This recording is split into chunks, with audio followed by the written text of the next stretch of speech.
I feel like you're really tired, Omid. Are you okay?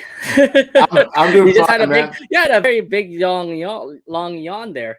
I heard that. Oh, we just came back from a family picnic. Oh, nice, And nice. yeah, That's it's cool. got some good food and stuff. Awesome, awesome. Yeah, good thing that you're able to come back for another Loud Casa Talks. And for everybody who's watching, thank you very much for checking out another episode of our Loud Casa Talks. My name is Nate. Alongside is my good buddy Omid. So it looks like you're having a fun time with your weekend this time around. Yes. What is up, La Chronic Casa crew? I hope you all are having a fantastic day, having a fantastic weekend. I know I sure did. Like I said, I just came back from a family picnic. It was lots of good fun, lots of good food, good company, all this stuff. And yeah, I'm back to talk about this episode and its impact on the overall series, eh?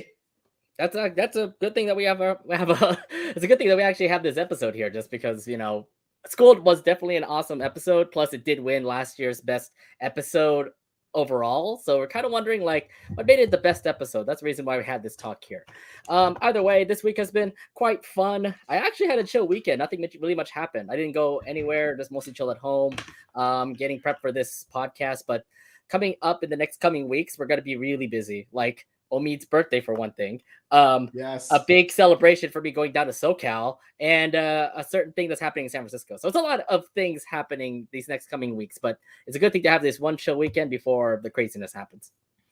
Oh yeah, yeah. You better believe it. The next week for us, the next couple of weeks for us, like they're going to be as loud and crazy as well. What's currently going on? What goes on in the Loud House, eh? I see what you're saying here. All right, so without further ado, let's actually start it off with the recent news that happened. If you haven't been caught up, there has been a Nickelodeon upfront that happened 2 weeks ago, and there's a lot of amazing news that came from this upfront. So I'm sorry, there's a lot of news that came out for the Loud House, but some news that we did not expect to hear. So first off, there is going to be a live action Loud House series. Yes, a Loud House series based off what happened in the Loud House Christmas. So after the success of the Loud House Christmas, we're going to have a brand new live action series come out. Um, it's going to be really interesting because it's going to have 10 episodes exclusive to Paramount Plus. Again, live action. So, and then again, most of it all is going to be debuted probably in the fall or winter of this year. So, to say the least, this is happening. A 10 episode series, live action with the same cast and crew of the Loud House Christmas. So, Omid, how surprised were you to hear that we're having this live action series happen? You know, when I was anticipating to hear about another series tied into the Loud House, especially after the unacceptable cancellation of the Casa Grandes, the last thing I expected was a live action series. Like, I was expecting something else to come out based on like the Loud House, like for example, having a Lori college spin-off Uh-huh. series. You know, Wouldn't that have been a great that would have been a great spin-off we're series, gonna eh? we're gonna go straight discussing about that, okay? Because yeah, a college series for Lori would be amazing. Nick, you missed out on that, but we'll explain They, that later. you missed out. You missed out, eh? And also, you're wondering why I am speaking like that. Well, trust me when I say that. There, when you hear us talk about this particular subject, like you'll know why. Anything else you want to talk about when it comes to the live action series, or?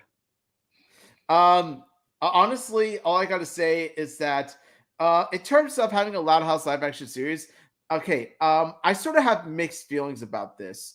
Um, like this could be either good or really bad. Like I would say this, like it's one of those things where the show could go either way.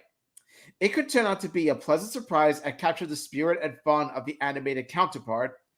But on the other hand, though, it could turn out to be another live action property that proves that some things are better off strictly Oh animated. my god. Okay, Um, like because when you do think about it, what can you really do with a Loud House live action series that you can't already do when it comes to its original Loud House animated counterpart? It's a good question, actually. But the thing is that the movie was actually successful, and it actually makes sense for them to actually have a live action series out of this. But here's the thing: only 10 episodes. That's fine. The other thing too is that we think we explained this before, right? I mean that we wanted to see more of them because they actually portrayed the characters really well. So they said, why not put a series for it? And I'm like, I'm all in for it because I really want to see how these characters are. Jazir Bruno, Wolfgang Schaefer, Bryce Stepanek as Lynn Sr. I mean, they all did their roles perfectly in A Loud House Christmas. Yeah, the story of Loud House Christmas was not the greatest, but the live actors themselves were absolutely on par when it comes to their acting here. So I'm like, I am down for this. I am happy that we are going to have a live action series and only for 10 episodes. That's fine. And also the other thing too, it's exclusive for Paramount Plus, so we're not going to see it in, was it in Nickelodeon, but to have it in the Paramount Plus, I think it's going to have another audience that can be able to watch the series. So yeah, I'm hyped for it. I can't wait to see how this goes. Hopefully by fall or winter, we can be able to see this new Loud House live action series. Yeah, honestly, when I was saying that I do want to see more Loud House live action properties, I was honestly expecting it to have like more of the live action movies, not necessarily a live action series, but more so of the Loud House live action movies. More specifically, based around certain holidays, like Okay, so The Loud okay, House live action it can't just Thanksgiving be movie, the Loud yeah, but House Valentine's Day movie, the Loud House 4th of July movie. You know the worst. yeah, but it can't be all about, the movies though. So, I mean, the thing is like if they're going to make a movie, it's going to be a long script for them to make. So it's like what I'm looking at here is like maybe a sitcom, just like what's going on with the Fairly Odd Parents, for example. Not obviously with animated Fairly Odd Parents, Yeah, but no, don't get me started on that. okay, but okay. So if we're gonna put a side note on this, FYI, a lot of people have been saying that the Fairly Odd Parents live action is apparently okay. And I'm like, okay, no, I have to actually judge on that. Really? So I actually heard a lot of backlash about it, and okay, let me tell backlash. you Wait, that wait. the Did you? Have you backlash okay, is so have you seen it though? That's the thing. I haven't seen it, but it's So you one of can't those judge things it. where like I kind of want to steer away from it. Oh my That's kind of god, the thing. is it just because of the hate that happened with the show? I think the thing is like you don't judge a book by its cover. You have to judge by its content, and that's why you have to watch the show in order for you to actually understand if it's good or not. Like to I me, it's okay. Okay, I only I watched like two actually episodes, and I think it's okay. like I'll get to it someday, but I'm just in no rush to see it. Fine, fine. I'll not push you to watch that new live action Fairly Odd Parents. But the thing is, why I'm saying here is that I don't think it's going to be just like that. Like they're not going to treat it like that. I mean, I can totally see it as a sitcom, but I cannot see like what a craziness that will happen like what the Fairly Odd Parents is doing with their live action show. I think this is going to be if they're going to be strictly on par of what's been happening with the Loud House Christmas movie, then I think we're going to be okay with that. So what I'm seeing is that it's going to be like a sitcom, a lot of comedy, a lot of like audiences laughing. But to say the least, I think I'm going to be okay with this series. Just a heads up, there's a lot of potential when it comes to this. We have all the characters back, and heads up, we haven't seen much of the live action characters from the Loud House series itself.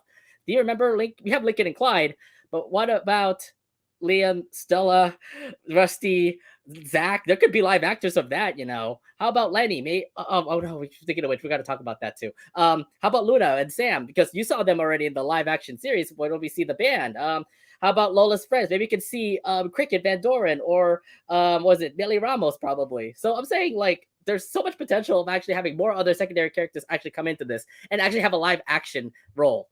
FYI, how Live about action Ronnie Yen. how Live about action Ronnie Ann? I Ronnie was gonna Yen. say there's got to be a live action Ronnie Ann too. So to If say the you least, I'm bring excited. live I'm action, excited. I'm excited if they can actually at least bring a lot of like the secondary characters to actually be in like real life to say. live action Ronnie Yen equals automatic 10 out of 10. Got Let's it. let's just go for it. So first off, we have quote unquote most of the cast because we're going to talk more about who's really in the cast. But most of the cast is here. You got Lincoln, Clyde, Luna, Lucy, Luann, Lalana, and Brian Stepanek, Lynn Senior. Omid, how happy that you got that we have most of the cast of this live action series. Okay, if there is some credit I could give for this idea, it's that they brought back most of the live action cast. Notice I said most. There are a few I find to be very heartbreaking upon hearing they won't be coming back to play the roles like they did in the Loud House Christmas movie. And we're going to touch upon that right now. So I love the whole live action cast back. Everybody did their part. I mean, look, Omid, you should be happy that Luna's back. Yes, Sophia Woodward. Sophia Woodward Sophia did a Woodward. great Luna Loud, and Lynn Senior too. I mean, I love Brad Stepanek. He's great as Arvin from Zach and Cody, and he does a perfect role as Lynn Senior here. So I'm like, okay, great that you have him back. So at least I'm happy the fact that these live actors are actually coming back for this live action series. So to say the least, just giving the authenticity of what happened in Loud House Christmas and bringing it over here to the series, and I love it. It just tells you like, okay, we're good. We're gonna keep them, most of them so far, but so far it's looking great. It's looking great so far. Now, FYI, I did say most because some of the people from the live action Christmas movie aren't named in the casting lineup for the announcement. So the announcement came out in the upfront, but most of the cast that were there that we're seeing at the Loud House Christmas are not even listed. Most importantly, Lexi Di Benedetto, the person who acted as Lori, Moretta Ross, the actress who acted as Rita, Morgan McGill, who was Lynn Jr., and then worst of all, Dora Dolphin. She's not Lenny, who was Lenny Loud. She's not in the cast. Are you surprised that these actors may not appear in this live action series? Yes, because they were all great in the roles. There honestly isn't a single bad performance from these live action actors. And that's genuinely surprising considering when I first heard about the Loud House Christmas movie being live action, I thought that it was just going to be that just the actors phoning in their performances for a paycheck. But no, from what I've seen, they sound like they were passionate when they were playing their respective characters. There are a couple that I did find heartbreaking though, like a couple of actors that I find to be heartbreaking that they're not returning to their roles. They're not reprising their roles. One of them is, of course, Dora Dolphin. It's the most heartbreaking of all because let me tell you, she was totes adorbs as Lenny because she really is a sweetheart in real life. And because of that, she naturally brings that personality trait to Lenny. And not to mention that she makes her ditzy moments like very memorable and very Lenny-like.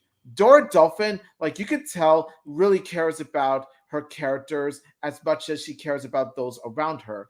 And that is what makes her a perfect Lenny. So I highly doubt that whoever they are going to cast as Lenny will capture that same energy as Dora did. Another one that I find really gut-wrenching is, of course, Morgan McGill, but actually it's for different reasons. Now, there was a time when a certain waste of oxygen was harassing Morgan and bullying her, saying that she didn't look the part, that she's not Lynn Loud, she has a big forehead, she's too girly, she's a bad actress, etc., all that garbage. And it's up to a point where Morgan's mother reached out regarding the harassment against her, and she provided evidence of it. So either Morgan backed off from her role because of this traumatic moment, or Naked Paramount decided to recast her role regardless.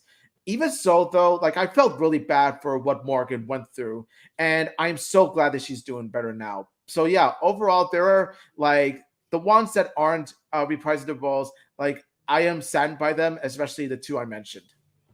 I think the only two that I kind of care about was Moretta Ross. I mean, she did a perfect Rita. Like she really did portray Rita Loud really well.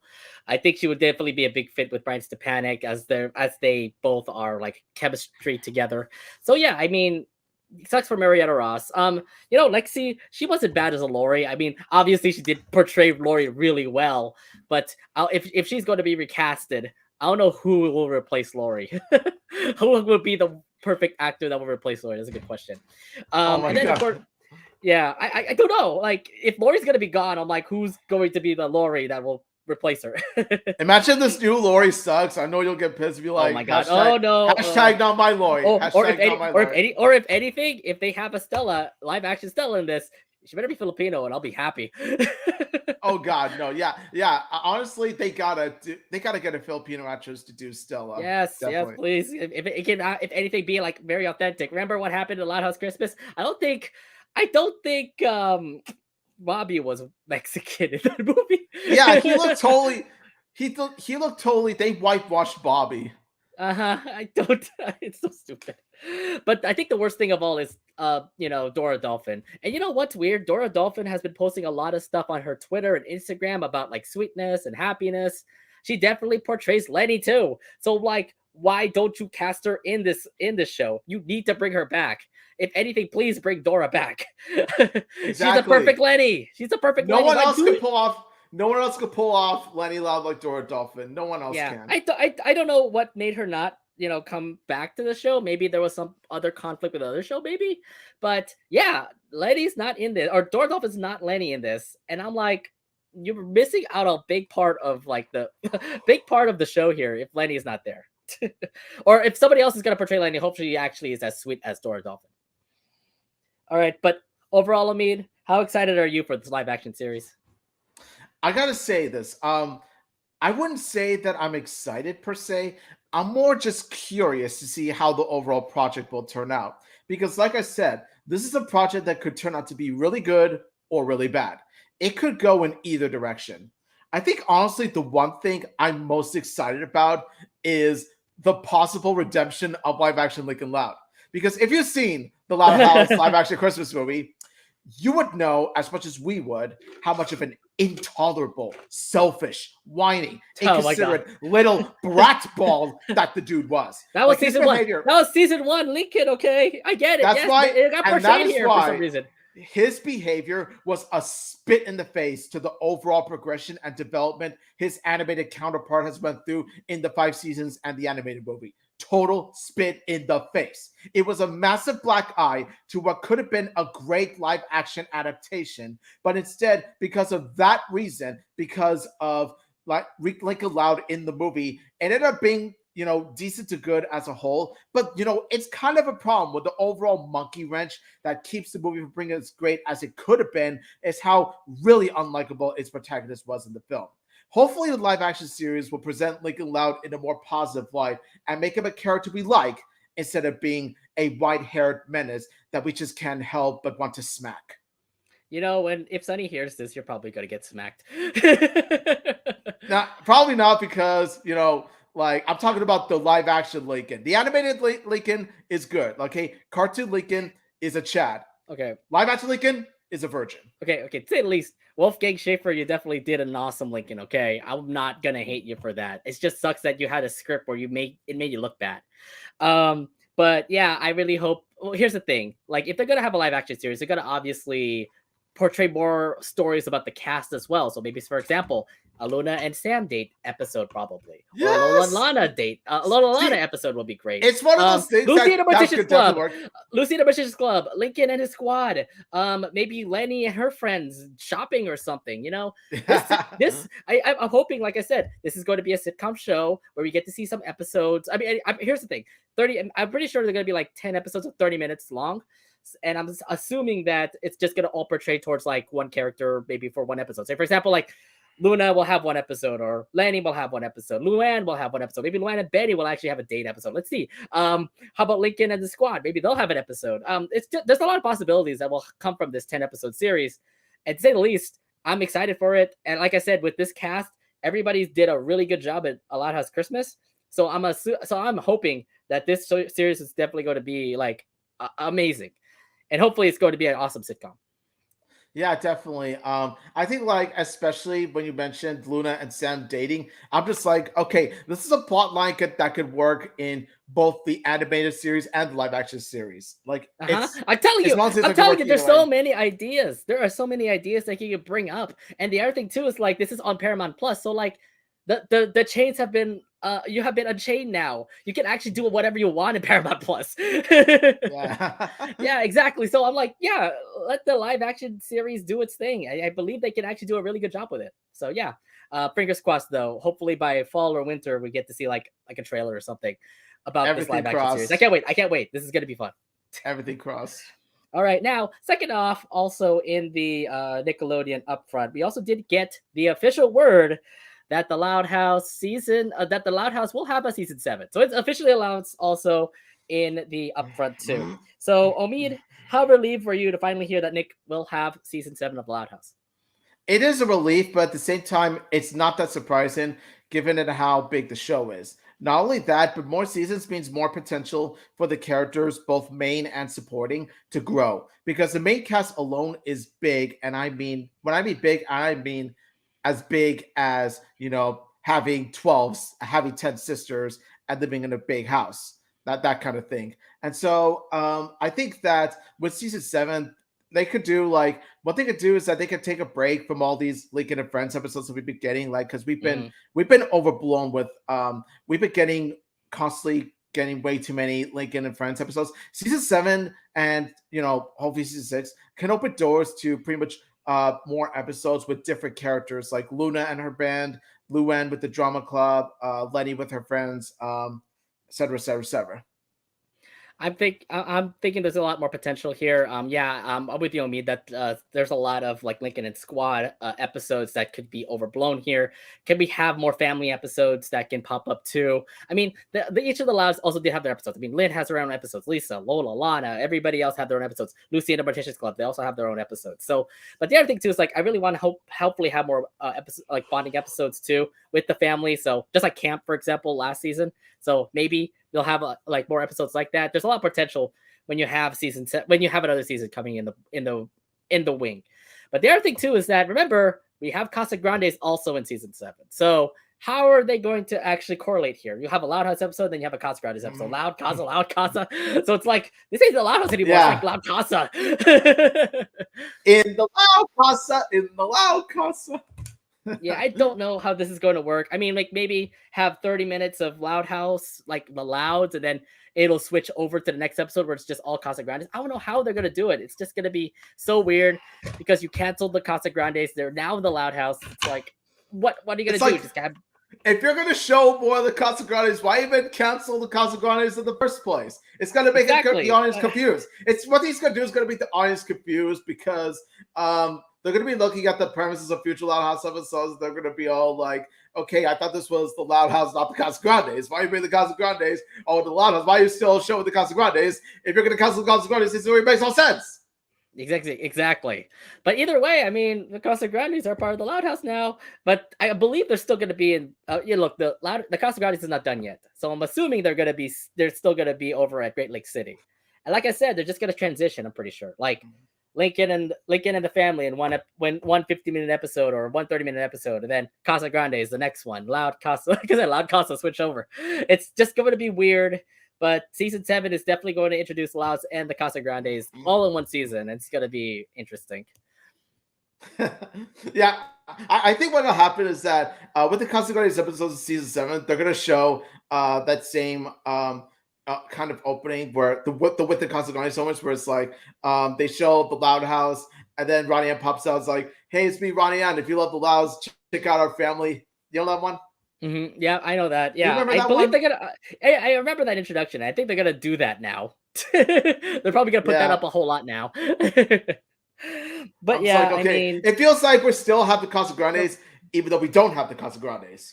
Either way, I just hope we get more improved episodes. Season 6 is already looking to be promising to actually have some good episodes. So, it just started. By the way, season 6 just started, but we're seeing the same formula like what happened in season 5. So. Maybe we'll get more better season 6 episodes, but we'll see. It's still a long way to go. Season 7, it already reaches peak with the taunting hour, man. Like taunting hour was good. Taunting hour was definitely good. And we're going to talk about more about that later. Okay, so here's the other thing too. This means that the Loud House will officially become the second biggest Nicktoon of all time behind the Yellow Sponge. This means it has surpassed beloved franchises like the Fairly Odd Parents and the original Rugrats. So how'd you like the fact that the Loud House is actually in that level of actually being like one of the best Nicktoons in Nickelodeon? I felt very proud because honestly, like as someone who is in the Loud House fandom, as someone who loves the Loud House, loves its spin-off show, loves its movie, like pretty much huge Loud House fan all around. Like I have to say, like I feel proud as a fan because it was what got me into watching Nickelodeon again. You know what I mean? Like, because for the longest time before the Loud House, I tried the Loud House. I haven't watched a single Nickelodeon show because I gave up on Nickelodeon. But Loud House was the first to say to me that, there are still some good shows in Nickelodeon. You just have to give it a chance. So I'm just like, I gave the Loud House a chance. Loved it ever since. My thing is that, after all of what Nickelodeon was doing with all the shows that they were putting up, it was all like terrible to say. There were some good ones, there were some bad ones, but there were mostly bad ones until they actually put the Loud House in. I'm like, okay, I'll give it a chance. And then look at it now, 7 seasons in. And then if you look back at all the Nicktoons that came up around the Loud House this time, they didn't reach 6 seasons or 7 seasons. Like the only show that actually made it to 7 seasons was the Fairly Odd Parents. So it's like, wow, we actually reached that level. And and proud and like I said, we're just proud to actually take coverage of Loud House and the Casa Grandes. Well, now it's going to be the Loud House now, and we have this podcast. We have made so much with the Twitters and the Instagrams that we've done. So, to say the least, this is a proud moment for us to actually become one of the biggest shows on Nickelodeon right now. Proud moment for us, Loud Crowd. We celebrate. I swear to God. I swear to God, Nickelodeon's better give some recognition to the Loud House. I swear to God. Look, you gotta stop putting more on the sponge. Please put some on Lincoln now. Spongelodian, you better give some recognition to Loud House, or we're gonna riot. Okay, Spongelodian? Exactly. You gotta be Spongelodian? All right, but either way, congrats to the Loud House. Season 7 is coming out probably next year, and it's going to be one of the biggest Nicktoons when they hit up season 7, which I can't wait for. Now, last but not least, this is going to be no surprise for everybody though, but what is it? The KCAs are going to premiere next Saturday. Of course, the Loud House is nominated. We're not going to go really into full detail about this here because, you know what happens in the KCAs. Omid, are you going to watch the KCAs hoping that the Loud House will actually win an award? No, of course not. Are you kidding me? I'm not even going to bother with this at all. It's just no. Why would I watch the KCAs? Like they've been dead to be like ever since. Because, well, for one thing, like I'm watching, much better, much more legitimate award ceremonies. I take those seriously as opposed to Kids' Choice Awards. Number two, like it's the same. Like I feel like we've gone through this many times. Like KCAs are announced. We vote for Loud House. Later on, KCA gets aired. We hope the Loud House wins. SpongeBob wins instead. How many times we've been through this? KCAs are not a legitimate award ceremony. It's just for the kids, okay? So just leave it for the kids. My thing is, look, at least vote for them. And they're gonna lose to the sponge because it's sponge. I mean, I did, but like I said, excuse me, like I said, there's a 0.0005% chance that the Loud House will win, or any show besides SpongeBob will win. I'm sorry, but you know how KCAs are. They love the sponge. They rig the votes to pretty much like make it to the sponge's favor. Like I said, they're Spongelodian. What do you expect? Yeah. I feel like if they're going to actually win, then that's going to break the internet up a bit. I'll pretty make sure that's going to break the internet if the Loud House actually ends up winning. But then look at the other nominees that were also nominated too. I mean, Smurfs, Looney Tunes cartoons, yes, awesome, I love them. Teen Titans Go, what the fuck? SpongeBob, that's already number one, and then the Jurassic World one. I don't know. Netflix apparently is also a part of this. Here's the other thing too. I hate how Best Cartoon is nominated. It's picked here, Nickelodeon. No Disney Channel shows is in this. That tells you right there. That the KCAs have no taste. That already tells you. I'm like Amphibia, Big City Greens. No. Forget it. This is why we pay attention to the Andy Awards instead. I mean, no. I mean, Owl House did get nominated one year. I remember. Then it never actually. It still goes only to the once. I don't know. Either way, vote Loud House and whoever's watching because who knows? They might actually win. But either way, if you're a fan, just continue to vote for the Loud House, if anything. Yeah, vote for the Loud House, and if it's like the most that you want to do with it, I totally understand. Honestly, I would just vote for the Loud House. That's it. I wouldn't waste a second of my precious time, watching an award show that's not, exactly legitimate for us. Like, I'd rather just be like spending my time, like, I don't know, playing Pokemon Legends Arceus or something. I would like to play that game. Oh my god. Actually, no, just video games are gonna work out. I don't care. I'm probably not gonna watch it. I'm just going to be like kicking back, playing GT7 probably. And then probably wait till Twitter actually says, "Oh, Loud House wins." Oh my god, we're tweeting it all over the place. Yeah. like it's one of those things, it's going to be like the second time in a row when an award ceremony breaks the internet, but this time it's for good reasons. Here's the thing. What if they actually did win? Will Nickelodeon actually recognize the show as it is a really awesome show compared to the SpongeBob? I think that they would acknowledge that. They would recognize that. Oh, looks like SpongeBob's got some tough competition after all. Yeah, I mean, watch out, Sponge! The Orange Boys come for you. It literally is the second most animated. It's like the second most aired cartoon on Nickelodeon compared to SpongeBob's obviously going to be number one.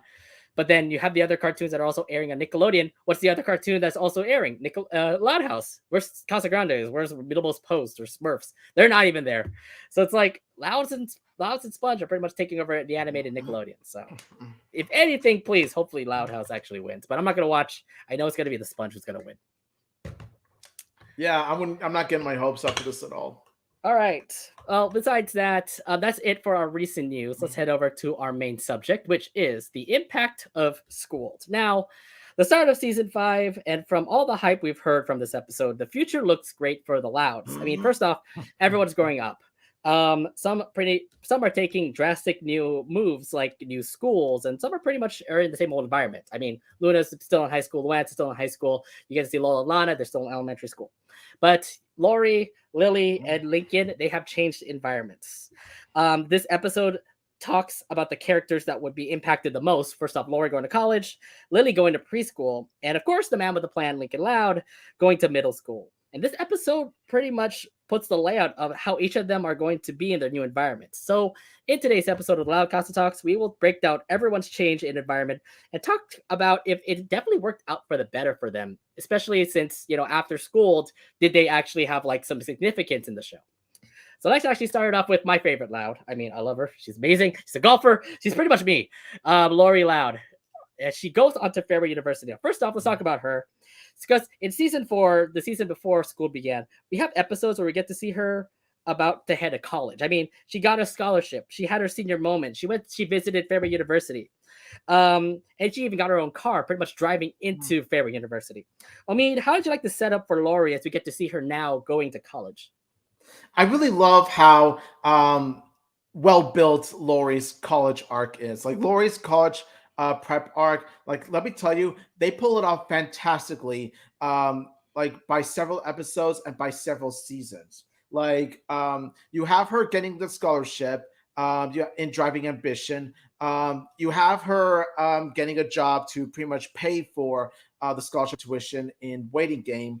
You have her pretty much celebrating the end of her senior year with her friends, and then last but not least, in order to pretty much get a ride to Fairway University, she works and saves up all the money to get her own car in Coop Dreams. So I really do like how like Lori's character arc is pretty much like built from the ground up. Like it's pretty much like a building block of all the things that Lori has done in order to help her prepare for college, like both mentally and financial wise. And so, yeah, that's what I like about it. It's not rushed. It's not slow paced either. It's just well built, well paced, and step by step, beat by beat. I feel like it's just a huge buildup. I mean, it all started in season 3 with Driving Ambition. You get to see what like it's just foreshadowing of what Lori is going to be because she is the oldest out of the Louds, and obviously college is going up for her. Like she has that scholarship, so she ended up going to Fairway University.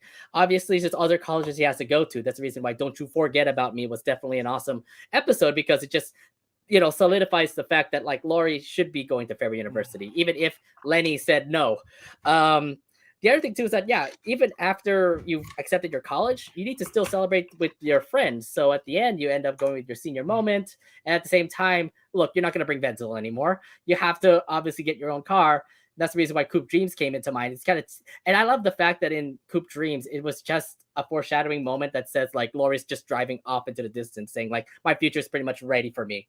It was like significant when she drove off into the sunset. So it was like, okay, I love it. Oh god, I can't wait for next season. It literally was the last episode of season 4, and I'm like, we are definitely focusing on Lori at season 4. So I'm happy that this episode will. I mean, I'm just happy how the setup goes because it's like, it wasn't like all in one straight line. It was all episodic. Like this one episode it shows, oh, she's got a scholarship. This episode shows that, oh, she's going to have a fun time with her senior friends.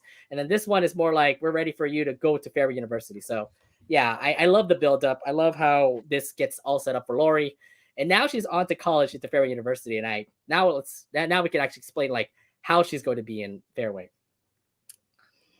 So now we get to see her in college, but before she got there, there has to be a loving goodbye to her. sorry, there had to be a loving goodbye to her as the family says farewell to their oldest sibling. And in Scold, it didn't really go that well. I mean, what were you feeling towards how the family said goodbye to Lori? For years, for months even.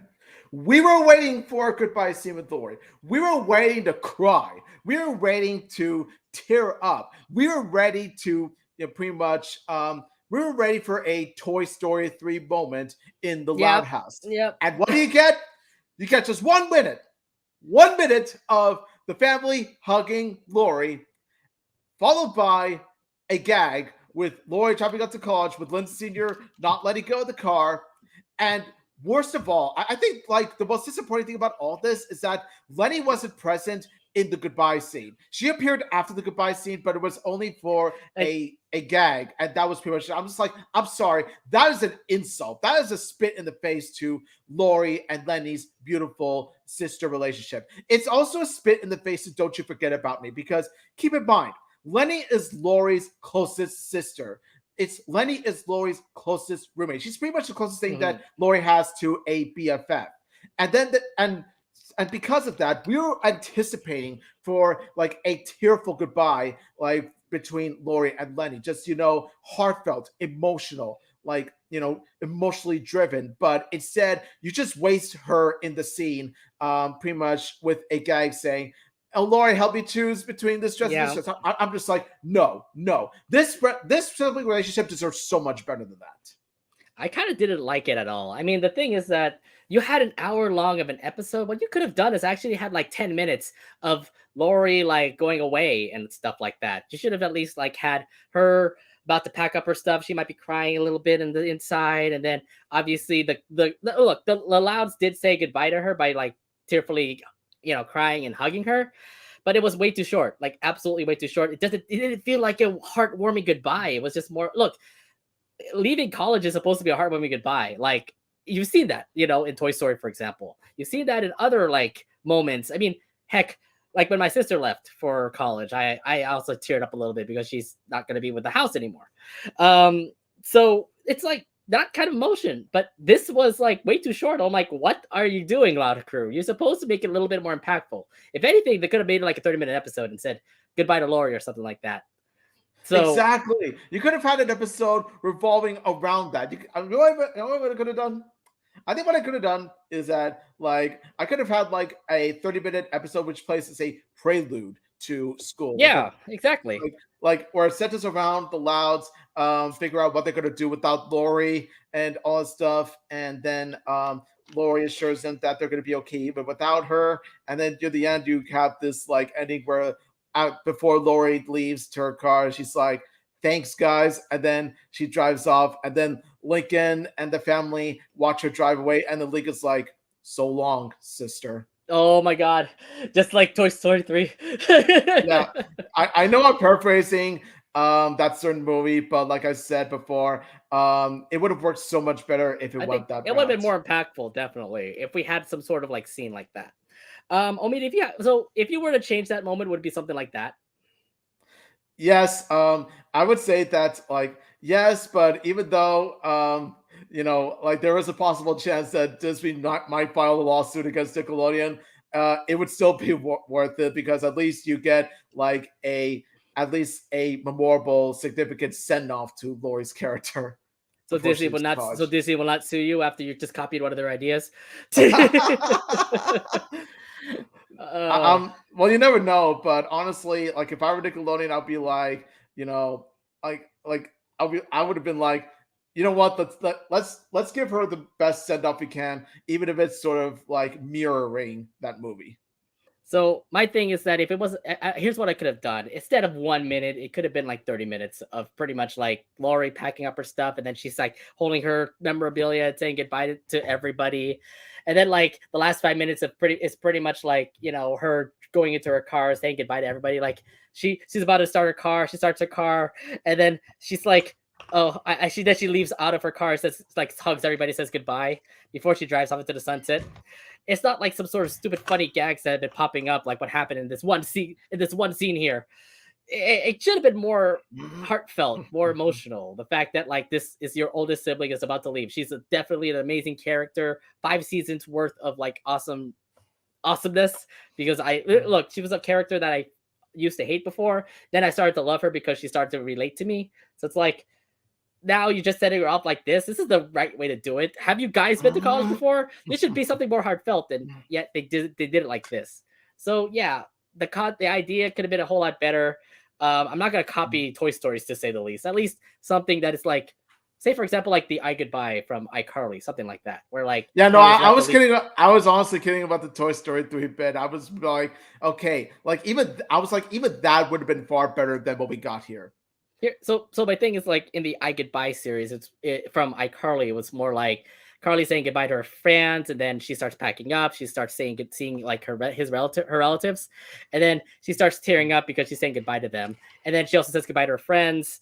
And then at the end, when Carly's about to go down with Sam, um, it's just best friends. In this case, why don't you have a situation where it's like Lori and Lenny actually like going down, saying goodbye, being heartfelt like that, and then she drives off into the sunset from there. Like I said, something like that would have been awesome. But no, we ended up having this 1 minute sequence, and it's like, no, no funny business here. Please, can we at least have a moment where we get to say goodbye to Lori the right way? Exactly. And before any of you say, well, The Loud House is mainly a comedy, it's a slice of life comedy, so it's expected for, it's just Loud House is expected to have this kind of stuff. I'm just like, I'm sorry, but Loud House is actually a deeper show than you give it credit for. Like, yes, The Loud House is primarily a comedy, and The Loud House is not exactly a stranger to doing this kind of comedy, but here's the thing. There are some instances where the Loud House does take a break from its funny, wacky shenanigans and actually gives room to breathe. It actually gives you like something to like, genuinely feel deep emotional for. Like, for example, a certain scene in this episode we're going to talk about is a prime example of that. Exactly. But like I said, it could have been better for a send off episode, a good send off moment for Lori if they ever did it right. So let's move on to when Lori got into Fairy University. And the episode was just mostly her trying to find a dorm that works for her, which doesn't seem to be very exciting for her as she adjusts to the many themed floors that happened in her dormitory. Omid, what are your thoughts on this like thing here in school where Lori's just trying to find a dorm and it doesn't work for her? Yeah, I think like this. Now this is while it really sucks for Lori, I really do feel for her. I think the thing is that this is pretty much Lori's, introduction to. It's a way to introduce Lori to the college life. That that college life can be rough, especially when you're living at the dorms. Of it's kind of to be expected because, well, like your roommates and like all these like college students in the dorm. The reason why they want silence is because, well, they're studying, the college students and all that. So I feel that with this, while it is a bit of a rough start, it also pretty much shows Lori the harsh reality of being a college student. I think the thing here is that there could have been more things to do than just looking for the right dorm. I mean, your first day at school, you'll have a lot of stuff that you're going to be handed off, homework, projects, that kind of thing. Why don't we have anything like that, for example, in this episode? Maybe something where Lori struggles in that instead of just her looking for a dormitory. I'm like, there's actually more things to do besides that in college, okay? So I think this is another wasted opportunity for Lori to actually impress herself in Fairy University because most of the episode that she's been doing here is just looking for a dormitory that works for her, and I don't feel the rightness in this. Well, the thing is, though, is that she just got into the university. Mhm. Like, this is like she just got into the university, so she's not exactly at the she's not exactly in getting. She hasn't exactly gotten her homework yet. She hasn't attended her classes just yet. She's just settling into her dorm before she could move on to pretty much going to classes, doing homework, and studying and all that stuff. So honestly, it's a bit too early for Lori to experience this classes and homework and all this stuff Mm. when she literally just got into the university, like Yeah, in the first day. I still wouldn't expect like an hour long of Lori trying to figure out like what her dorm is. I think it'd be better if she actually had like maybe one room situated, and then at the same time find the struggles of like, say for example, socializing, because you're in college. These are brand new students. How are you going to socialize with yourself? You're obviously going to meet new friends. You got to, you obviously have to like also get adjusted to schoolwork and stuff like that, because it's a whole different level from high school. So yeah, I think like I said, I feel like it was a waste of potential. I feel like Lori in this episode just wasted some sort of helpfulness for her to actually build her character if she actually just, if it just wasn't all about dorms to say. But yeah, I think still it was just silly to me. I see what you mean. Yeah. So here's a here so sorry, I'll go back to this. Um, so there was a scene where she would actually give up and went back home saying she wasn't ready for the change. But after hearing Lincoln talk about how he was going to adapt to his changed environment, Laurie would do the same and take his advice to heart. How'd you like this huge moment for Laurie in this episode? Okay, now remember when I said that the Loud House isn't all just funny gags and wacky shenanigans? Like it's primarily about that, but then like every now and then, you would see a legitimately emotional, deep scenes that do appear in the Loud House. This is exactly what I'm talking about. This is the prime example of what I mean that I say that when the Loud House gets emotional, it really does tug at your heartstrings because it basically establishes it. It's one of those scenes that shows you how legitimately strong Lori and Lincoln's sibling relationship is. Like the bond is so real. And it shows here because while Lincoln doesn't directly tell Lori that he's gonna try to get used to the Canadian school life, he does indirectly inspire her to go back to Fairway University to try to make the most of her own college life, based on her being inspired by Lincoln's speech. Like in a way, like throughout her life, she has been as a big sister. She has been pretty much teaching and mentoring Lincoln. Well, now in that particular scene, it's actually the other way around. It's actually Lincoln that teaches Lori something very important, which is that like life goes on and times change and you do need to adapt to it. And that's the lesson that both Lincoln and Lori learn in this episode. I have a feeling like, that I love the sibling bonding between Laurie and Lincoln, because both of them definitely have that awesome chemistry of a little brother, big sister sort of aspect here. Laurie definitely was absolutely struggling. I mean, even if the silliness of the dorms was one thing, you can totally see that she's struggling. And I understand that. Look, your first steps in college, you're definitely going to have some struggles, like when it comes to schoolwork, when it comes to dormitories, or something out of the ordinary. And it makes sense for Lori to just, go home and obviously stick with home for now, saying that she's not ready for college. And then the whole fact about Lincoln in that scene right there, where he said that he's just adjusting because he pretty much put himself in that hole where he's now going to Canada. It's pretty much like the same. It was the same situation with Lori, for example. Like she's moving up to college. She just has a tough time doing with that. The fact that the lesson here is to deal with it because you pretty much are in the situation. It just was very inspiring for Lori in this case, and no doubt about it, she definitely absolutely owned it here. It's like, oh, I feel like I'm struggling, I'm giving up and all that. But now you get to see Lori just, listen to Lincoln's words, and just the moment here is just absolutely amazing just to see Lori just listening to Lincoln. And it just tells you like Lincoln has learned from Lori or the older siblings, that he's becoming a mature man, that he's a person that now that he's a person that actually Lori is looking up to. And it was just awesome just to see Lori learn from Lincoln and say, "Hey, I'm going to deal with it as well, and I'm going to go straight back to college." So it's like, good, please stay. I understand some people were kind of saying like, "Is Lori going to stay in the Loud House now because she's so great at quitting?" But I love the fact that she didn't quit because of Lincoln's speech, and then she ended up still going to Fairway University. I think it's just great that this moment here was absolutely amazing.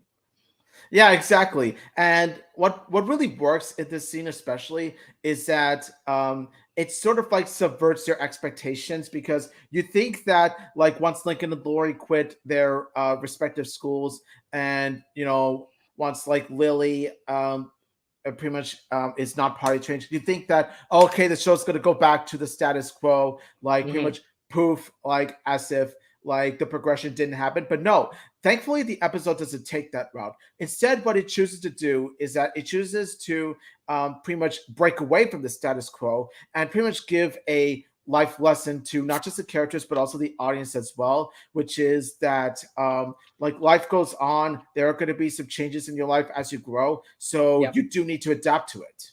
And I love how it is because it's like, look, it's not the same old Loud House that you see anymore. At least these kids are learning from this. Lori's about to become a young woman, about to head over to college, while Lincoln is about to be at a junior higher, already becoming a mature kid, learning from his mistakes, which is just amazing.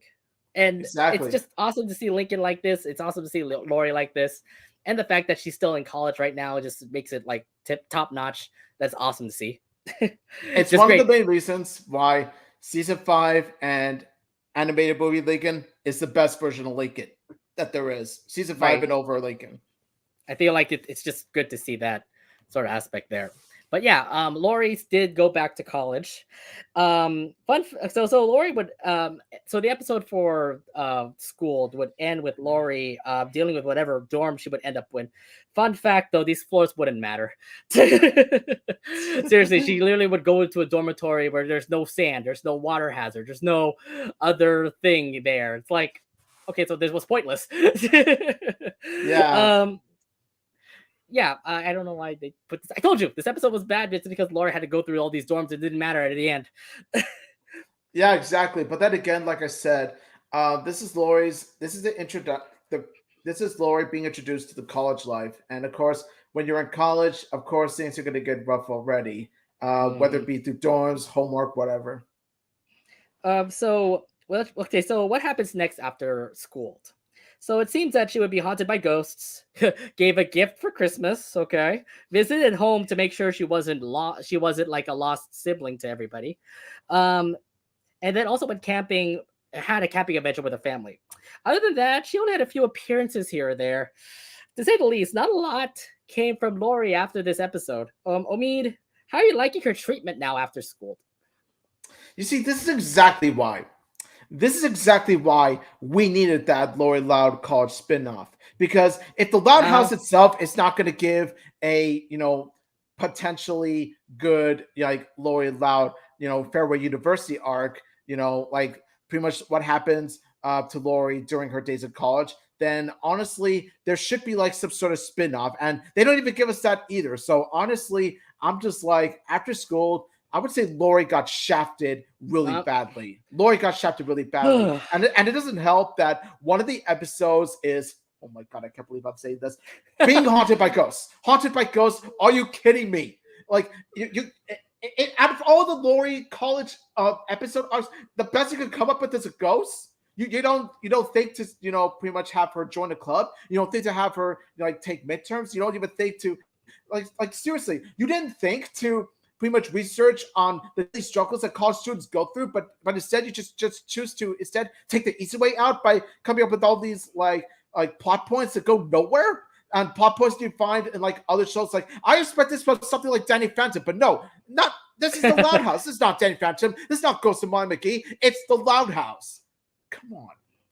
it was just a bad episode. I understand. My only thing the only thing that I cared about for this episode was obviously Lori and the fact that she actually had to deal with her problems by confronting the ghost. Okay, that was the only one thing that I liked about Lori in this one. But yeah, overall, the episode didn't make any sense. Why are you always the ghost team? Sorry, why is the golf team haunted by ghosts? I'm like, it makes no sense. No sense at I get it. all. Just I where get did it. that come from? Where did that I come get it. from? It's supposed to be a Halloween episode, but it's not a good Halloween episode. Okay, but Like here's the other thing. Here's the other thing too. You get to see Lori sometimes in certain episodes. Like she'll pop up randomly. Like for example, in Flying Solo, where she actually did see Lincoln's performance.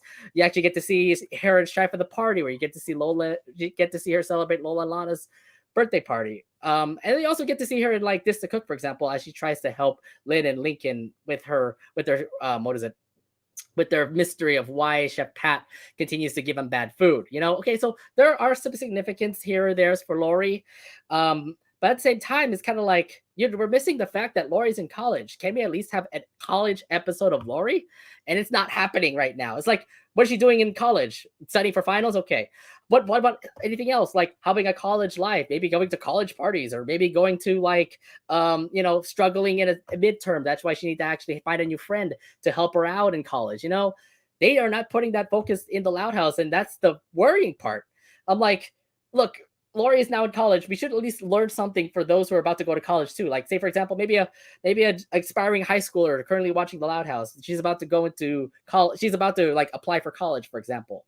Why don't she actually understand stuff from Lori that she experienced through from all the stuff to get to college and all that jazz? No, it was. And that's what I'm saying. That just wasted potential for the Loud House to at least give Lori something, and that's the reason why Omid. I keep on telling everybody here, all the fans here, that it's time for Lori to actually start having her own freaking series, like her own college series, if anything. If and I told you it's gonna be on Paramount, like something on Paramount Plus. May not be on the Nickelodeon because it's for kids. So in Paramount Plus, for example, because it is for everybody. So like all adults can start watching this, and then maybe go unhinged. Maybe have Lori have some crazy stuff over in college because something's happened in college.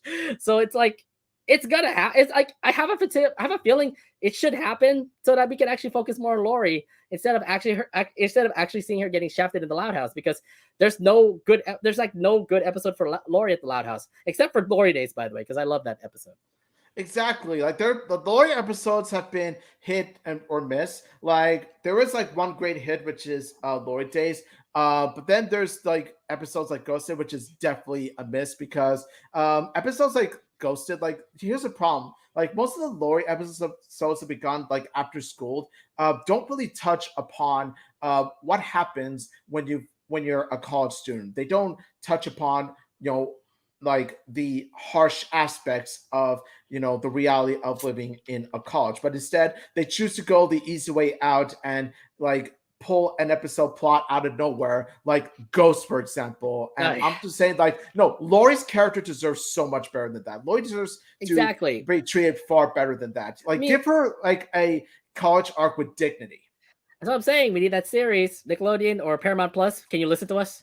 We want a Lori Loud college series, if anything. Yeah, like, it's there. It's literally there. It's going to happen. I just hope Nick and Paramount Plus actually greenlight it or something.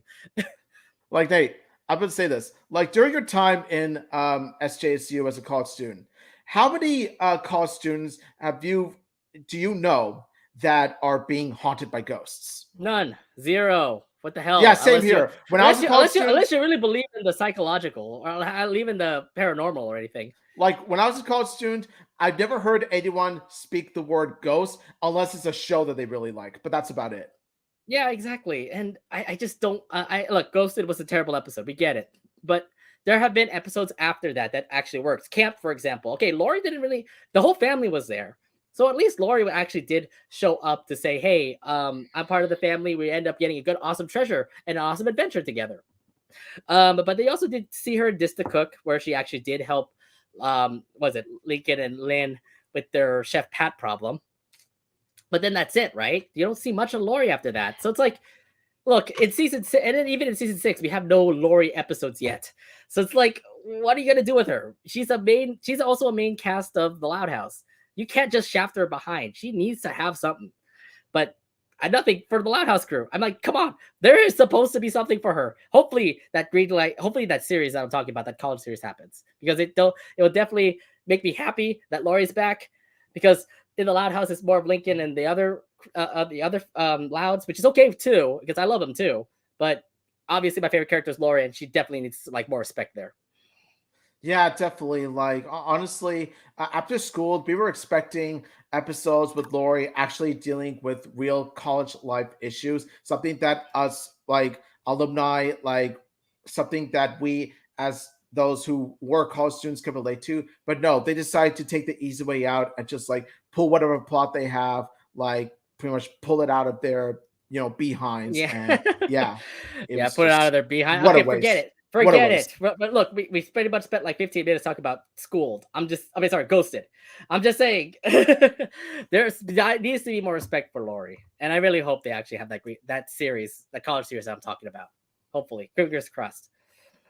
Besides Lori Loud having a lot of character improvements since she's moved over to college in Schooled, there's other characters that also did get um, was it changed environments to say. The other sister that I also want to talk about is Lily Loud because she's about to head over to preschool. And FYI, Lily was about to go to preschool because from one episode in Potty Mouth, which by the way, that was a second season episode, and then this schooled episode was in season 5.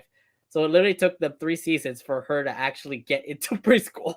That was way too long. So what are your feelings about this whole wait for Lily to actually get ready for preschool?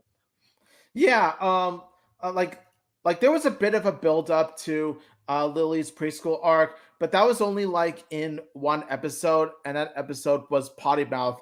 Other than that, there wasn't a gradual build up to that as much as like Laurie's college arc or Lincoln's middle school arc.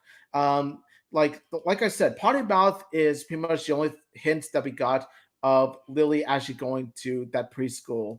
And it was because of the ending that she got accepted and all that stuff. Other than that, though, like I said, we just been the majority of the time of the series before school, it's like seeing Lily as a baby and seeing Lily with diaper problems. Okay. You know what I mean? Yeah, but the thing is that she's just a baby. Okay, we get it. But the thing is that she obviously needs to grow up, and we get to see her grow up when she goes into preschool. But it took him a while to actually get him to preschool because there've been so many other situations where like Lily could have been to preschool in season 4, season 5, but no, we just continue to actually have her as a baby where she just has her poop jokes, she has this and that, but yeah, I mean, I get it. We're just waiting for the time when she's ready to go to preschool to say. I guess that's the reason why they took her 3 seasons to get her in there. That could be Um, why. yeah, I don't know. I don't know. That thing was just interesting. I didn't know that it took them 3 seasons for that. Either way, nonetheless, Lily did go to college. Oh, sorry. I'll rephrase that. Lily did go to preschool, but there's other significant moments that also happened for Lily as well. I mean, like, look, Lily did have her own episodes. For example, when she tried to get her own Sunday. I mean, that was definitely one of the best episodes for Lily. Yeah, it was pretty much. I think it was like the first. Well, besides Potty Mouth, of course, it was like the first or second episode that mainly starred Lily, especially like Any Given Sunday, where it's pretty much giving Lily a much more prominent role, while the rest of the family is played like as supporting characters. My thing is that yeah, look, this is Lily trying to get a Sunday. It kind of feels like Fluff Love from the Casa Grandes when Carlito's trying to get a plushie. It feels the same way because this is just all about Lily trying to get an ice cream sundae from Auntie Pam's, and it all worked out, and then it didn't, and then at the end she still ended up getting her Sunday by going to Flip's place. I think this is just an awesomely sweet episode for Lily, especially the fact that like it was all about her. She's the one who planned it all, and she tells you that she's a very smart little cookie. Definitely, yeah, she's definitely smart for her age, and it really does show in Any Given Sunday and certain season 5 episodes that appeared after Schooled. Yeah, now besides that, I mean, there were really much Lily episodes that you could bring up. You could probably also bring up A Star is Scorned because it was a competition between who's the sweetest person in sorry, the cutest kid in Royal Woods. And they also gave that to Lily. I thought that was actually a sweet moment where Lily and Lola actually fought for being the cutest kid to say. What are your thoughts on that when Lily actually won the award? Yeah, I thought to myself, it's definitely good of Lola to pretty much give her the title instead of sabotaging her. I thought that was really good. Like after Lily showed that she loves Lola, and so Lola has a Mhm. change of heart, decides to sabotage herself in order to let Lily win. I think that was just absolutely cute. Either way, you just see the trend. By the way, that Lily's just continuing to be a baby. She's still going to be a sweetheart. She may mess around a couple things, but this is what a baby does. Like she obviously is the cutest baby around in Royal Woods, and no doubt about it, she's the cutest loud ever. um, and by the way, this is 4 seasons of her as a baby. It makes sense when you go to season 5, when everybody else starts to grow, that she needs to grow as well. There's the reason why she's now a part of preschool. So now let's get her into school, because it looks like we see Lily all grown up. She actually can speak in sentences. She's also able to walk properly, and best of all, she's also party trained. What were your What were your first impressions seeing Lily all grown up like this? I was actually very impressed. It's like, whoa, Lily grew up really fast. Because last time we saw her, she was like crawling in diapers and all that, but now we see her like legitimately walking like a person. We actually see her going to the bathroom all by herself without any help. We actually see her in clothes like a shirt and shorts. She's wearing shirt and shorts. She's not just wearing a diaper alone. I'm just like, whoa, that is pretty much how you make Lily grow up without having her grow up too much. Right. And I just love the fact that, like, we're just seeing that transition of Lily starting to become not the baby anymore, not in diapers, not like saying Goo Goo Gaga all the time. I mean, you even see that even before this episode came out, she started to speak words like Lincoln and you Lincoln loud, that sort of sentences. So it's like, there you go. She's starting to grow. And now in school, you get to see her actually speak in real sentences.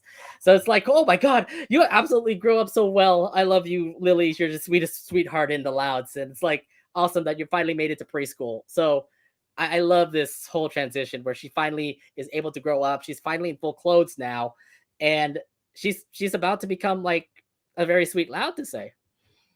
Yeah, definitely. I think like Lenny said it in Potty Mouth. She's really is the sweetest little girl in the world. She is. How much I can say about that.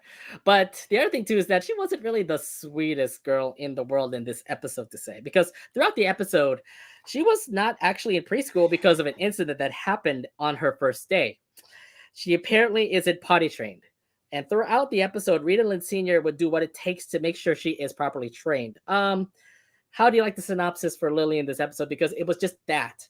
In that episode, it I was just more of Lily just being trying to be potty trained by Rita Lynn Sr.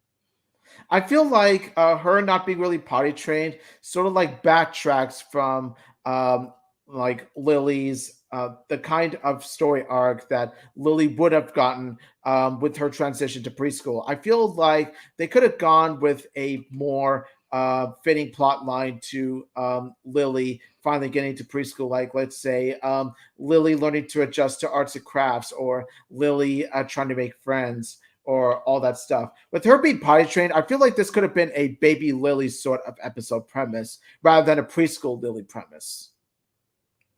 I think it was, yeah, you're right about that. I mean, like preschool Lily is definitely one thing we wanted to see. We want to see how Lily would actually transition for her to become like, a grown up, trying to be in school and all that stuff. But it'd be great if that episode actually did show her in preschool, but instead we just see her just try to be potty trained. I just feel like we just missed out on a couple of plot points when it comes to this.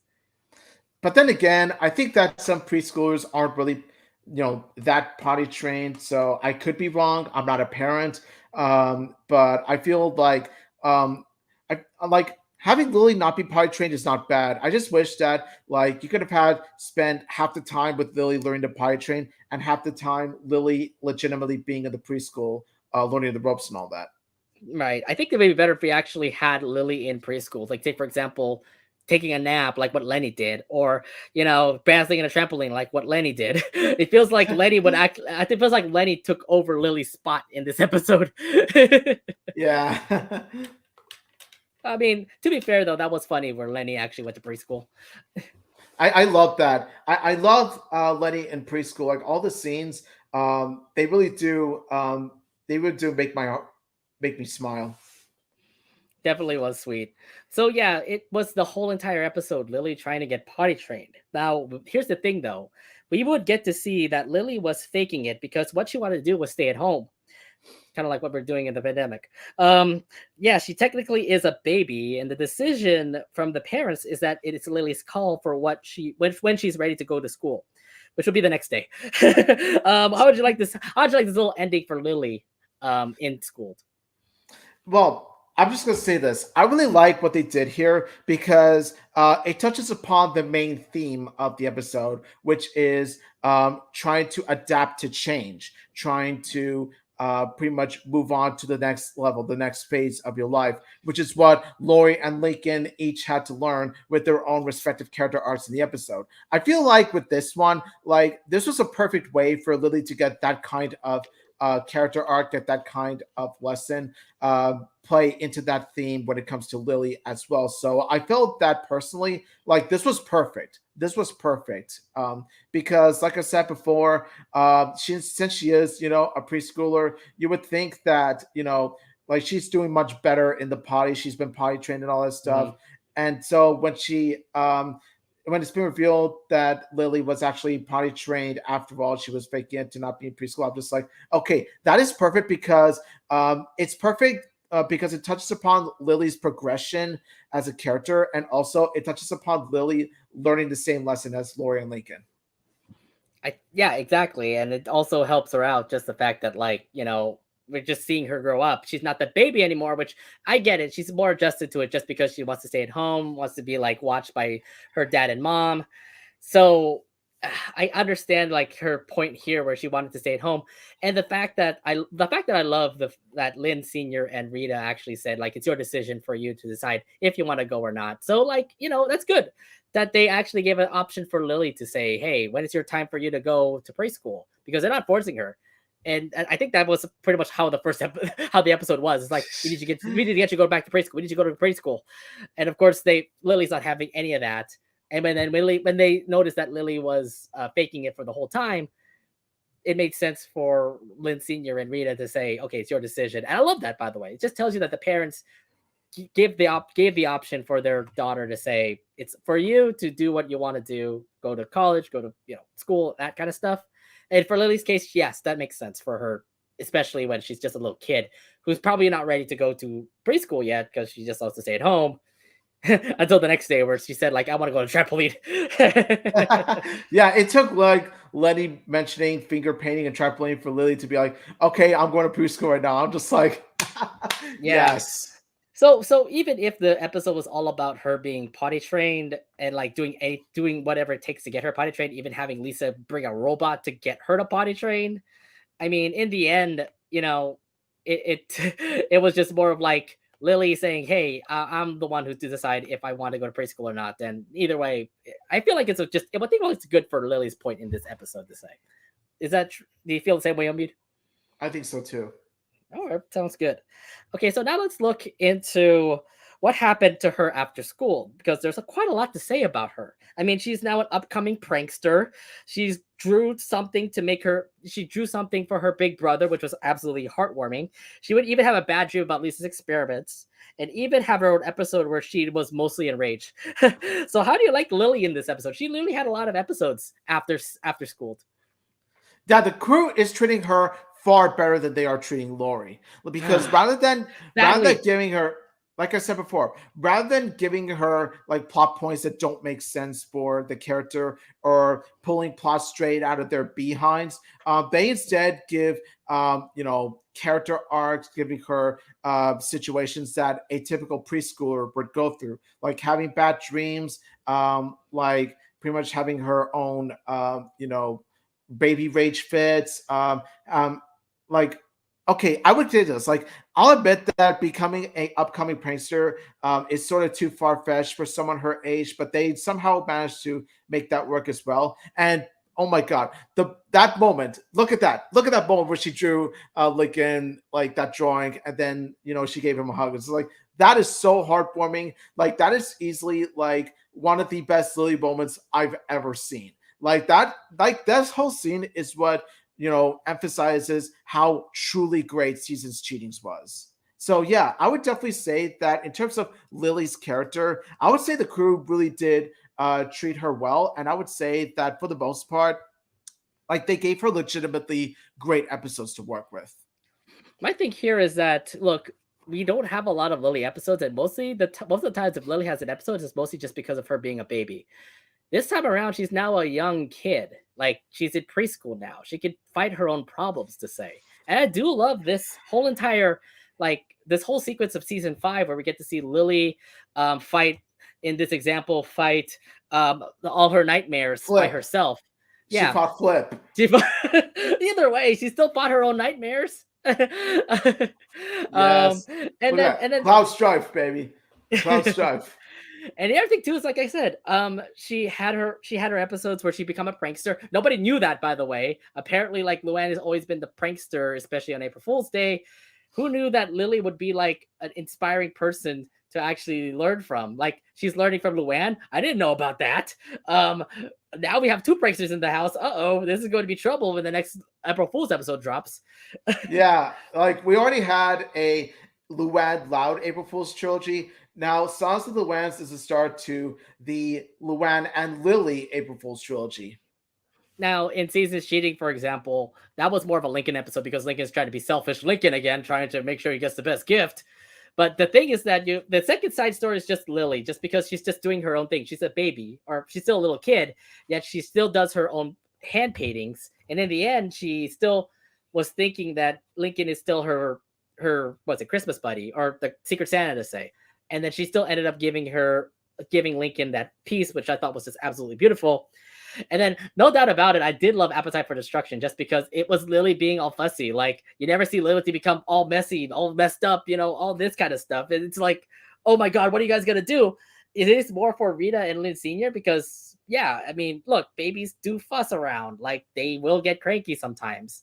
So, I just love this whole scenario here where we get to see like Lily in a fit, but it's the parents that need to fix this problem up. And yeah, it was good. Like I said, all good. I feel like I said, because we have lacked on Lily episodes, is the reason why they're putting more emphasis on Lily having her own episodes here. And they all work out to say. I mean, Dribble Lily Dream was awesome. Appetite for Destruction was awesome. Seasons Cheating was awesome. Maybe for Lincoln's Loud side. And then Size of the Luanns, we thought it was a Luann episode, but no, it was a Lily episode. Apparently, Lily's about to become an awesome prankster, and look at how she became an awesome prankster. So it just tells you like there's so much that we have not seen from Lily, but there's like so much potential for her because she's just a little kid. She was just a baby through these last 4 seasons. Now in season 5, we get to see what she could be, you know, because she's a new character now, and let's see how she'll be now in the Loud House. Actually, what I want to see is I want to see Lily episodes, more Lily episodes in the future taking place in preschool because for the most part, we've seen Lily episodes mainly taking place in the Loud House. And I'm saying that now that Lily has moved on, she's no longer staying at home. She's a preschooler. I want to see her daily life as a preschooler. Like, Oh, that'll be good. how does she live her life as a preschooler? I mean, you've seen it before in Dream and not Dream Little Dream.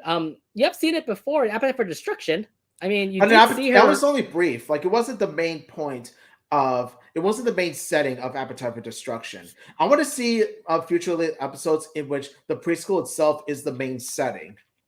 I guess, yeah, you can totally see. I mean, you could have an episode for that. I mean, it all depends on what the writers do, and it feels like it's gonna happen eventually. Like there are going to be more episodes where we get to see how Lily is. I mean, this is definitely an amazing time for the writers to character build Lily because she was just a baby throughout this whole time in the Loud House. Now she's a little kid now. What can she do? I mean, who knows? I mean, we already saw Teenage Lily, for example. That's true. Like, oh my god, like punk teenage Lily is just wow. It's something. Punk Lily is something. It is something. I was like, I didn't expect to actually go transition to the future where we get to see Lily already a teenager. Oh man. Okay, so one more question, Omid. What do you want to see from Lily as the show goes on? Just you already said it before. You want to see her more in preschool. It makes sense. But Yeah. anything else from that? I want to see Lily have her own BFF. You know how most of her loud siblings have like a best friend or sidekick. For example, Lincoln has Clyde, Lynn has Margot, Lucy has Haikyuu, etc., etc., etc. I want to see Lily have pretty much her own BFF.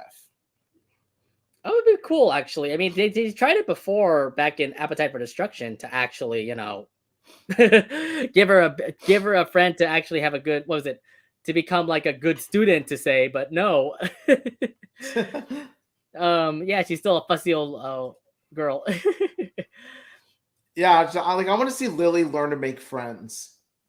That'd be a good one too. There's a lot of, like I said, there's a lot of potential for Lily. What she'll do, maybe have an episode where Lily actually has like an art contest, and of course they're just little kids. Maybe hand painting a good piece, and maybe whoever the artist is in the Loud House, maybe like Lucy, for example, she'll say like, huh, looks great. Lily, we need to do more of this and that. And then Lucy and Lily will actually have like a good like bonding moment together if they did that. Something like that. We need I more would like Lily. I would like that because we don't even get an episode with Lucy and Lily. We've seen a few scenes in which we see Lucy and Lily together. For example, Link or Swim. You Mhm. know that episode Yes, yes. where Lucy puts on Lily's sunscreen. I'm just like, they do have the potential to have a legitimately good episode together. Yeah, but boy, it's gonna be interesting. I don't know what the writers have for Lily. Nonetheless, there's the future is bright for her, and it all depends on what the writers are gonna write for her. Like, I know character building is definitely a huge thing for her, so hopefully things are gonna go for the better. Especially now that you have a brand new character technically in the Loud House, about to probably be an awesome person for the future. But yeah, awesome for Lily. I think in the end though, school definitely helped Lily out. I think so too. I think so too. All right, so last but not least, there's also one person that we have saved the best for last that also did have a transition from his old roots to a new environment, Lincoln Loud, because he now is heading over to middle school. And let's talk about what happened before school aired, because we didn't get to see Lincoln prep up for his move to middle school until this episode called "Friend in Dry Places," where he had to deal with the issue of losing his best friends as they move to a new environment too. So should we have more episodes where we get to see Lincoln, like, be happy the fact that he's in middle school now? I would say that after Schooled, we've had okay before Schooled. There was a couple episodes that did hint at Lincoln's middle school. Like for example, not just this episode, but also you remember Middlemen, where Lincoln and Clyde Oh, right. went That on was the one I tour. missed. That was one I missed. I forgot about when we were doing our script. But Yeah, yeah, Middlemen. middleman. I forgot about that. They were It, transitioning to middle school. it was the closest thing we had to a prelude to Schooled, at least in terms of Lincoln's character arc. But besides that, too, I mean, any other episodes besides that? It just feels like that was the only one. Yeah, other than that, there's not really an episode in which Lincoln takes place in middle school before Schooled.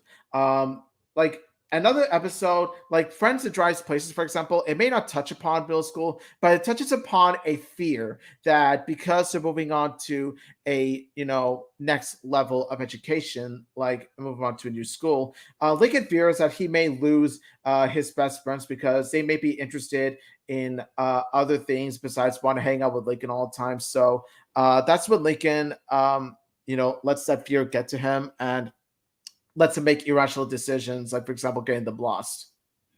Yeah, and here's the thing, like, I think the fear definitely overcame him, especially when it came to this episode, because yeah, he may be by himself, just was it sandboarding with Principal Huggins, but at the same time, I get it. Like, you totally are missing out with your friends, so it makes sense why Lincoln would have to like do all kind of drastic things. It's this kind of like selfish Lincoln again, where we get to see Lincoln try to switch everybody's plans in order for them to be all together, and then and then Lincoln's plan turns out to be all worse. So it's like, okay, Yeah. okay. First off, selfish Lincoln, please get away from me because Yeah, I no. really. Yeah, like this is you know what this is? Like this is Virgin Lincoln because Virgin Lincoln takes place before season 5. Like this is the Lincoln Loud before the movie took place. And ever since the movie, Lincoln has grown from Virgin Lincoln to Chad Lincoln. Like because Chad Lincoln is the Lincoln that is very confident, much more helpful, much more considerate, and much more of a legitimately good leader than he was in the first 4 seasons. Most definitely, and yeah, I get it. We get a lot to see selfish Lincoln to say, and then I totally forgot about Middleman, but I remember it was just more of a prep episode, and Lynn Junior was pretty much just helping them out, trying to get them past junior high to say, but it turned out to be worse. Yeah, Yeah. Nonetheless, and it it was doesn't still an help awesome that. episode. Yeah, still an awesome episode because it actually featured Lynn Jr. actually having that same struggles in junior high.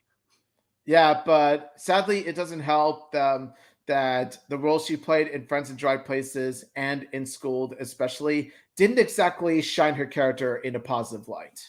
No, not really. Nonetheless, I mean, like, look, it just feels like from the way we saw how his transition goes into junior high, it feels like there was fear for one thing because well. In Middlemen, in Middlemen, he ended up actually becoming friends with the people that were gonna beat him up or something like that. Um, and then in Adventure Giant Places, it makes sense for Lincoln to be scared of the fact that he might lose his friends to say, because yeah, you're transitioning to a brand new environment. Who knows? They might actually move into other friends to say. But Yeah. yeah, but yeah. Besides that, I don't think there were other episodes that also came up that talked about Lincoln's like transition to middle school. It was just more of just Lincoln the squad, Lincoln having his own episodes, but nothing really much to explain his transition to middle school.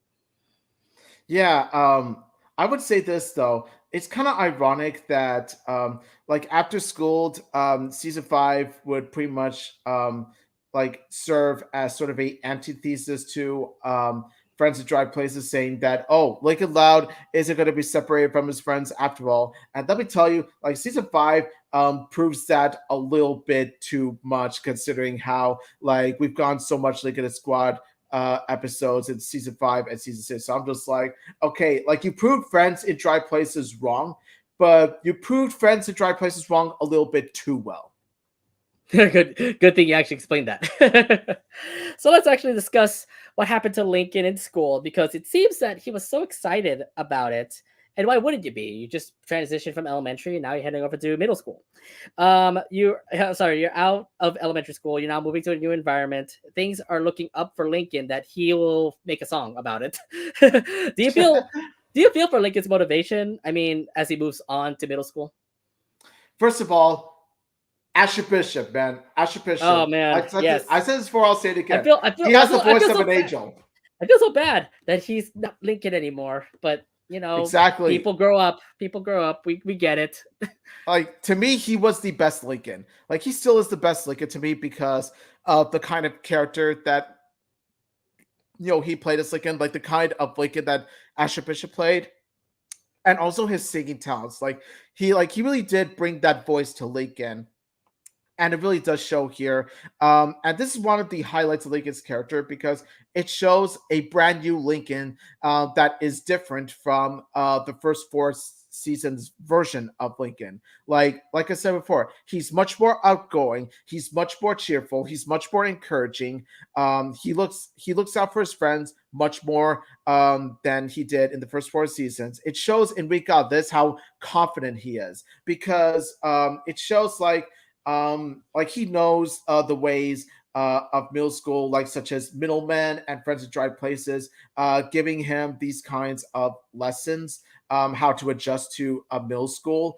And so he does take those lessons to heart, and does it really does help boost his confidence. And so you do see how like his mood and attitude towards middle school is different. It contrasts with his friend's mood and attitude towards it because you see them in that scene all scared, not knowing Mhm. what's going to happen next. But Lincoln has much more confidence in that. Lincoln says that as long as we stick together, trust me, we'll be fine.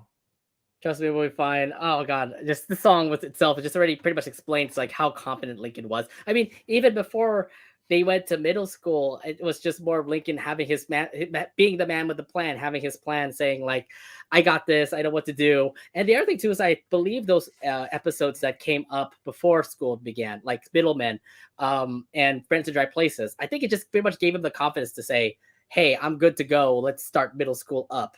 And of course it makes sense for like the squad to say like, we didn't have the same kind of feelings because hey, this is a brand new environment, we're kind of scared. I just love the fact that like out of all the people that are like in this squad, Lincoln is like, I got this for you guys.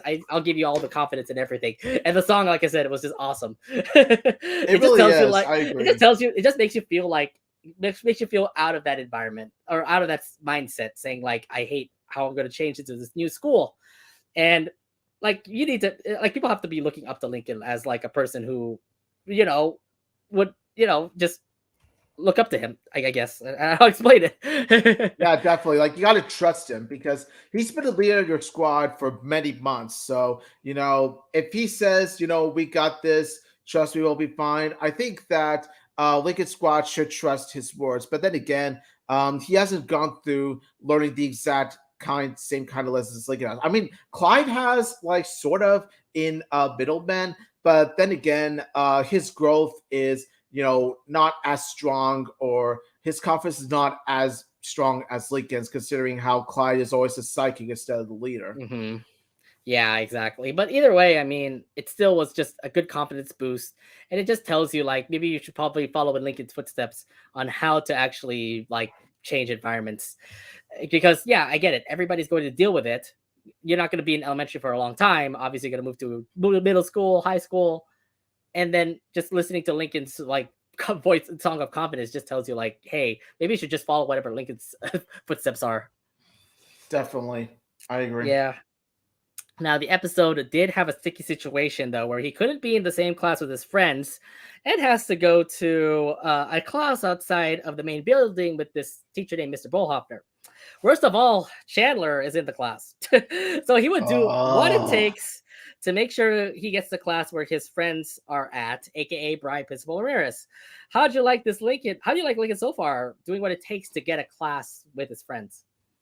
Yeah, I was just saying to myself, okay, like there was there was reason why Lincoln is in Mr. Bullhoff's class instead of Mr. But let me tell you, it was just stupid. Like on Lincoln's part, I'm just like, you seriously thought that that red check mark was a stain on a flippy? Are you kidding me? Why? That is Ay, ay, ay. that's honestly the worst reason to come up with as Oh, to why I you're have in a different class instead of this. I'm just like, okay, Lincoln, you brought this on yourself. You didn't think to at least check before you confirmed that you signed up for a class. I mean, what is wrong with you? I have a feeling like it's an interesting one, but I'm like, because of a bad check mark or whatever thing that you misread is the reason why you ended up not going with your friends. I'm like, Lincoln, you should be smarter than this. Or at the same time, Loud Crew writers, this isn't the right one. This is the right way to actually transition Lincoln to a different class. You're Lincoln, you're a man with a plan. Act like it. And the thing is, like, yeah, I get it. Like, your plan pretty much just fell to pieces after just going into a class with Chandler and Mr. Bullhoffner. You even have to, like, have Lynn actually travel you over to this class because apparently it's way too far. Um, yeah, Lincoln definitely wasn't the brightest kid in this one. The other thing too is like he did whatever he wanted to do, whatever it takes to actually get out of that class. Like get injured or bribe Miss Principal Ramirez by giving her her favorite food and Lynn's table. It's silly, but then again, this is Lincoln being Lincoln, so I'm guessing the the how do you say this? The Lincoln that we've always seen back in season 1, 2, and 3 is back again. Uh, he's doing whatever Yeah, it takes. It's selfish Lincoln again, trying to come not back and say, yeah, and not trying to screw. really. Not really, because he's not really trying to screw over others. It's more like he's trying to help himself in Mhm, this kind of situation. Because when you look at Lincoln's life with Mr. Ballhofer, especially Chandler, yeah, it's very rough. Like, first of all, the heater is turned up, the air conditioner's not working. Second off, Chandler's always messing with Lincoln in the behind. Mr. Ballhoffner is mean and his breath is very stinky. Like pretty much all those factors makes his class a living hell. So of course he wants to get out of it. I mean, mhm. anyone would in this predicament. You would do so if you were in a situation with Lincoln, you would do the same thing too. Do all whatever it takes to get out of that class.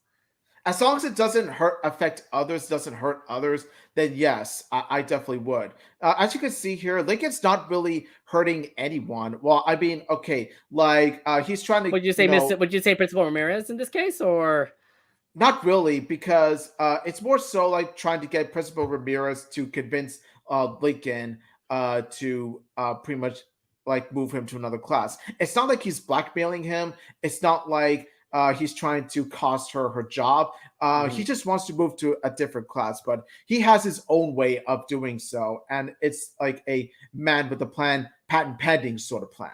Yeah, I see what you're saying. Nonetheless, I mean, I get it. The whole desperation of Lincoln trying to get out of that class definitely is understandable, considering, like, for example, Chandler being in that class, definitely get bullying him.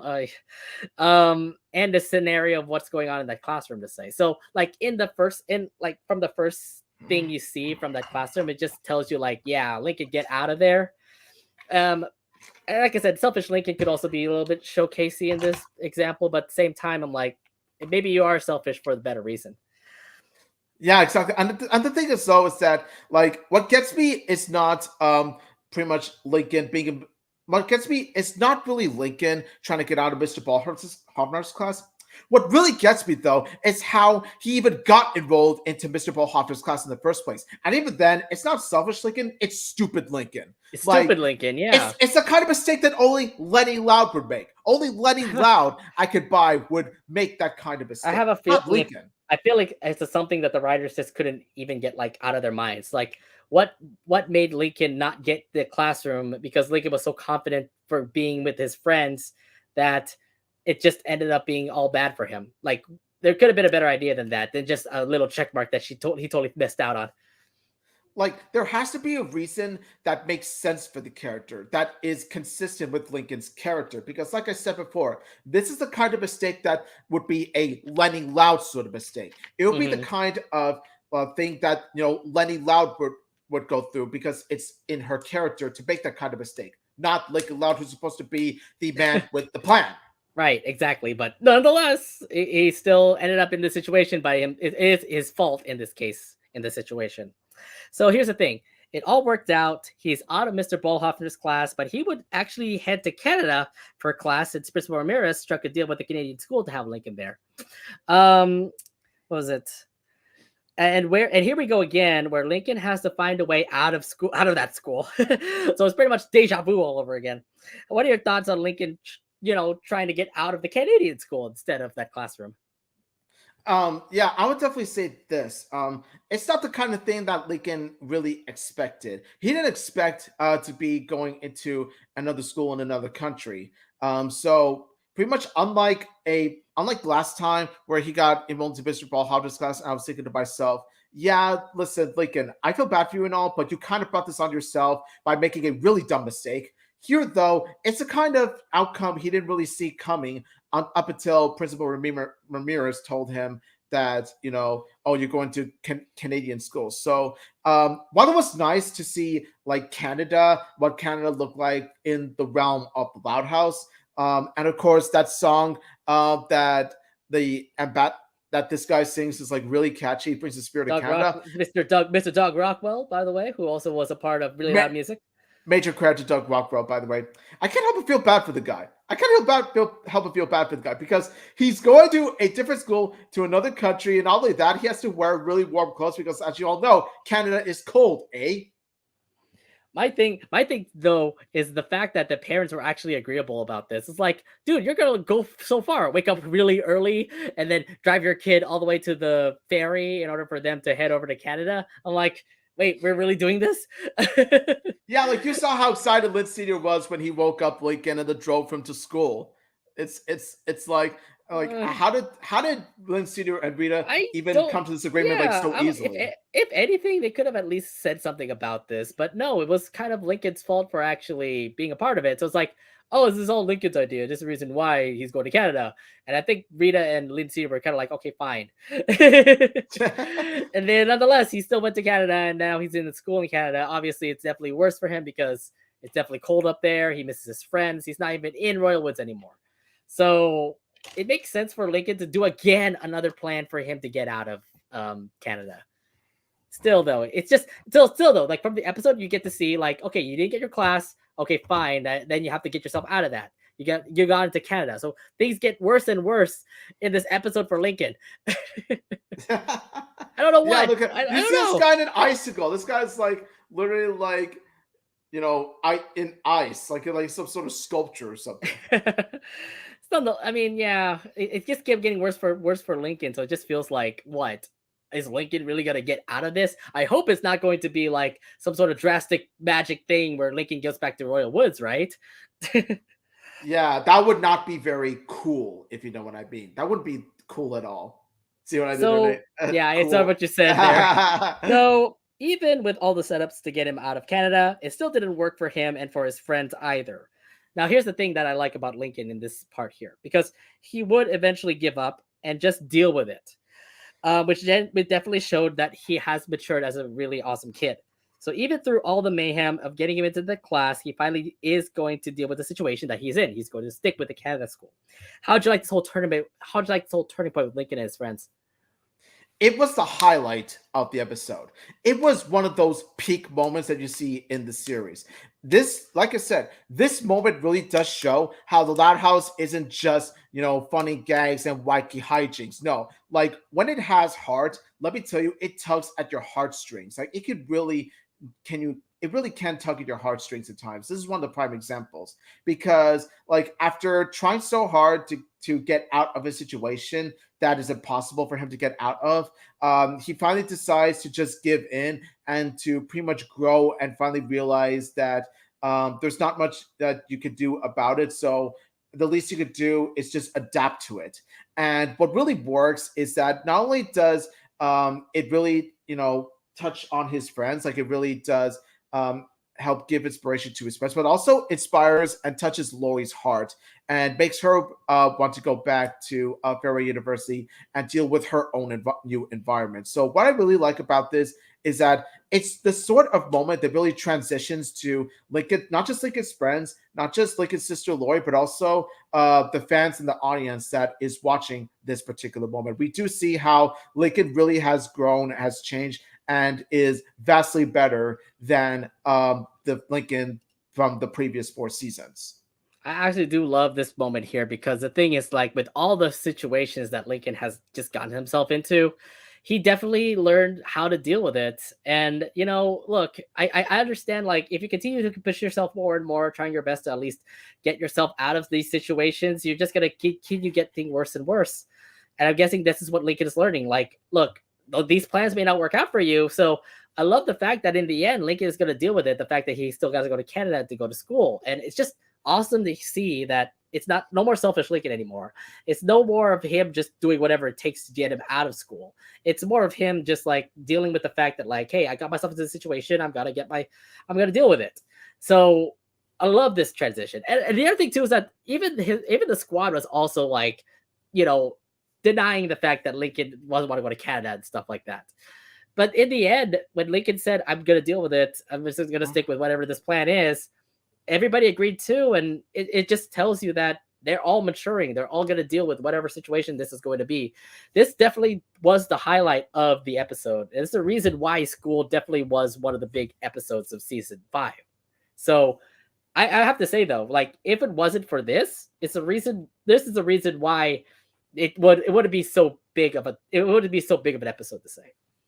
Yeah, this is definitely one of the best Lincoln Loud moments of the entire series, honestly. It's right up there with him standing up to the bullies in No Bus, No Fuss. It's right up there with Lincoln giving a lesson to his family in the taunting hour. And it's definitely right up there with Lincoln crowning Angus in the movie. Like, it's one of Oh, those top tier Lincoln moments. it's definitely one of those moments, and it just tells you, like, maybe from remember the movie was before this episode, so it tells you, like, maybe Lincoln learned from being a duke in Scotland to actually learn how to be mature, and you can just totally see from this episode, like, he's learning that all these plans may not work for me. I am the man with a plan, but at the same time, plans may falter, and you get to see Lincoln just start dealing with the fact that he's got to deal with the situation that's at hand, going to Canada, for example. So those definitely, I see an awesome Lincoln that popped up from this episode, and it was just awesome to see. Especially this whole what's a climactic part of this episode. Yeah, definitely. I'd definitely say this. I'll definitely repeat it many, many times throughout that the Loud House movie is the best thing to ever happen to Lincoln's character because it serves as a bridge between seasons 1 through 4 Lincoln and season 5 and onwards Lincoln. It really does show, the change, the transformation into the Lincoln that we all know and love today. You look at Lincoln now. I mean, he's definitely one of those best characters right now. I mean, of course, you have to be the best character. You are the main person in the Loud House, after all.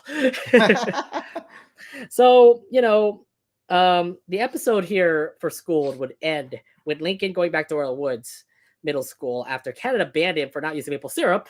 Yep, okay, yep. The interesting concept. And apparently, maple syrup is a huge thing in Canada. Do not deny it.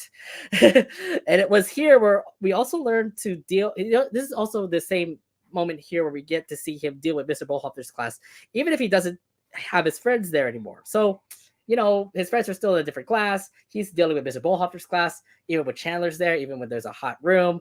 He's still able to deal with the fact that he's going to stick with this for who knows how long. How do you like this whole ending for Lincoln here?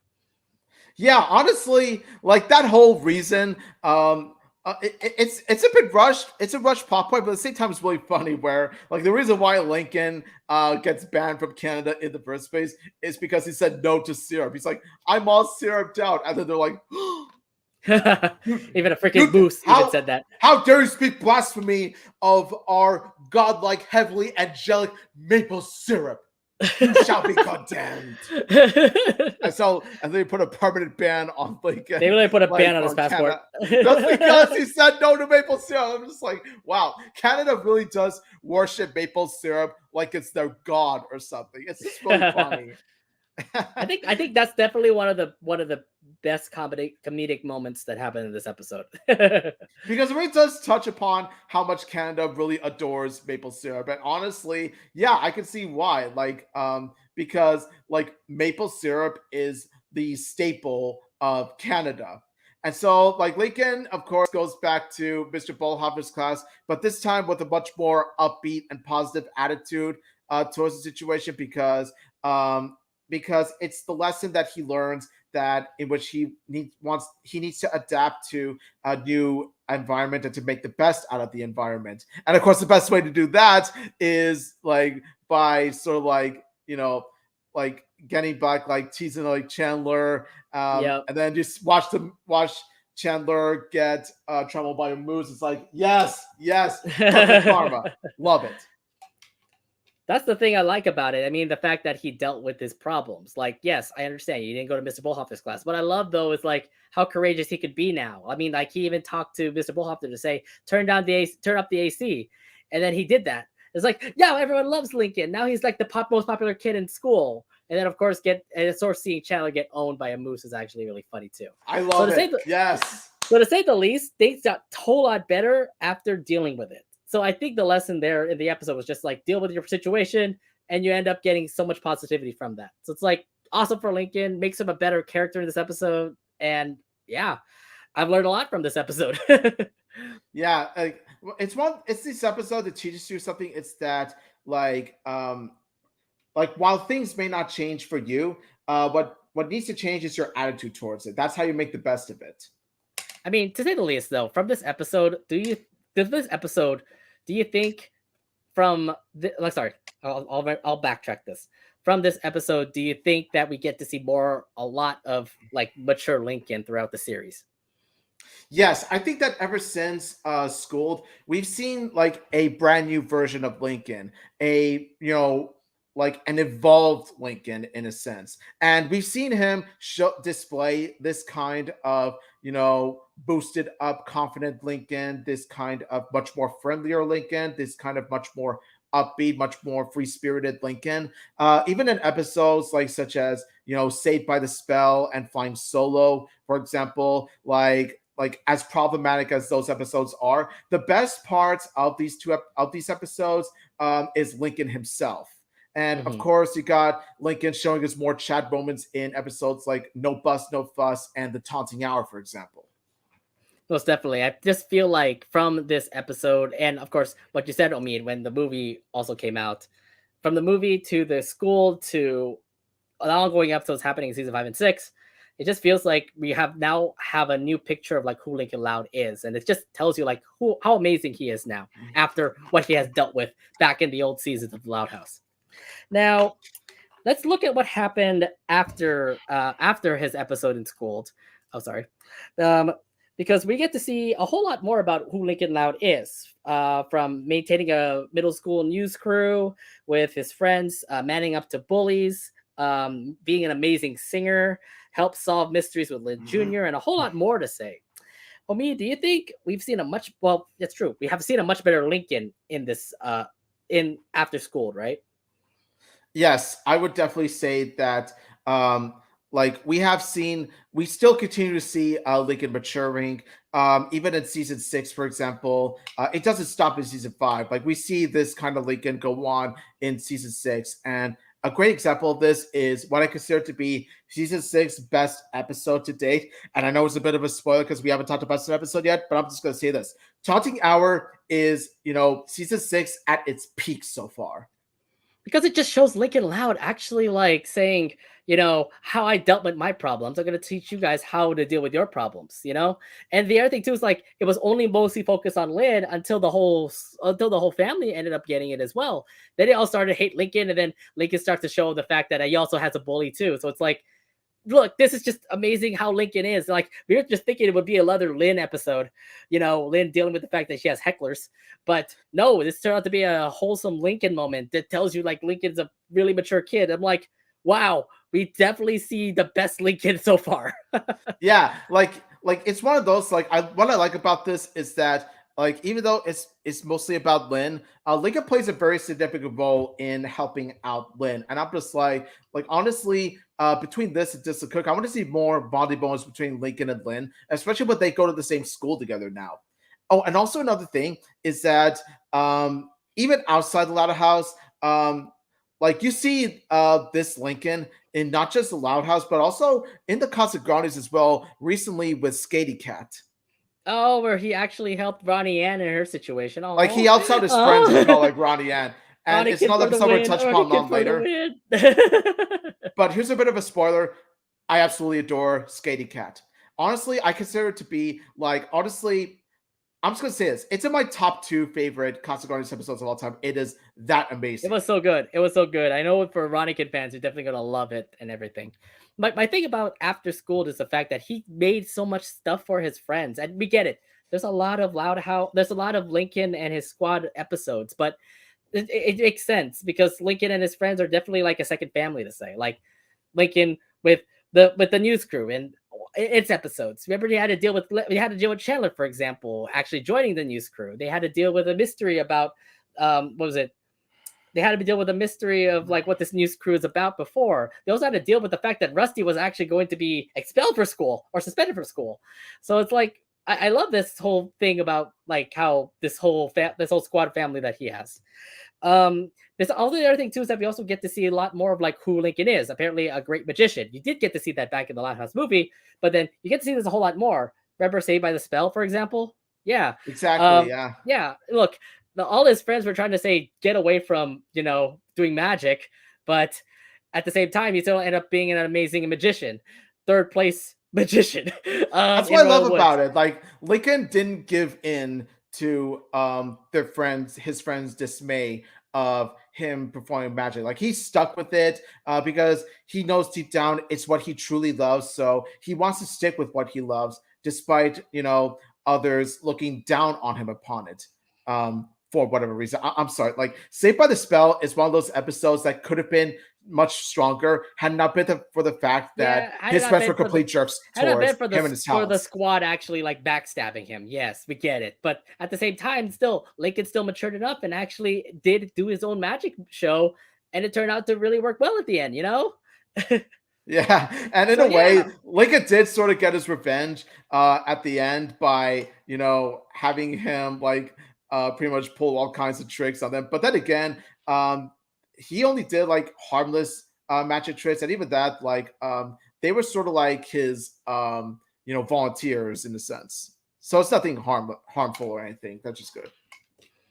and then lastly, I do want to also bring up the fact that he turned out to become like a really mature guy when he actually stood up to bullies over a No Bustle Fuss. I felt like that was the most amazing part I've seen from Lincoln because look, he dealt with bullies. He had pretty much 3 bullies right in the backseat of his bus that he can't deal with. And throughout the episode, it was just pretty much him trying to find other ways of transportation.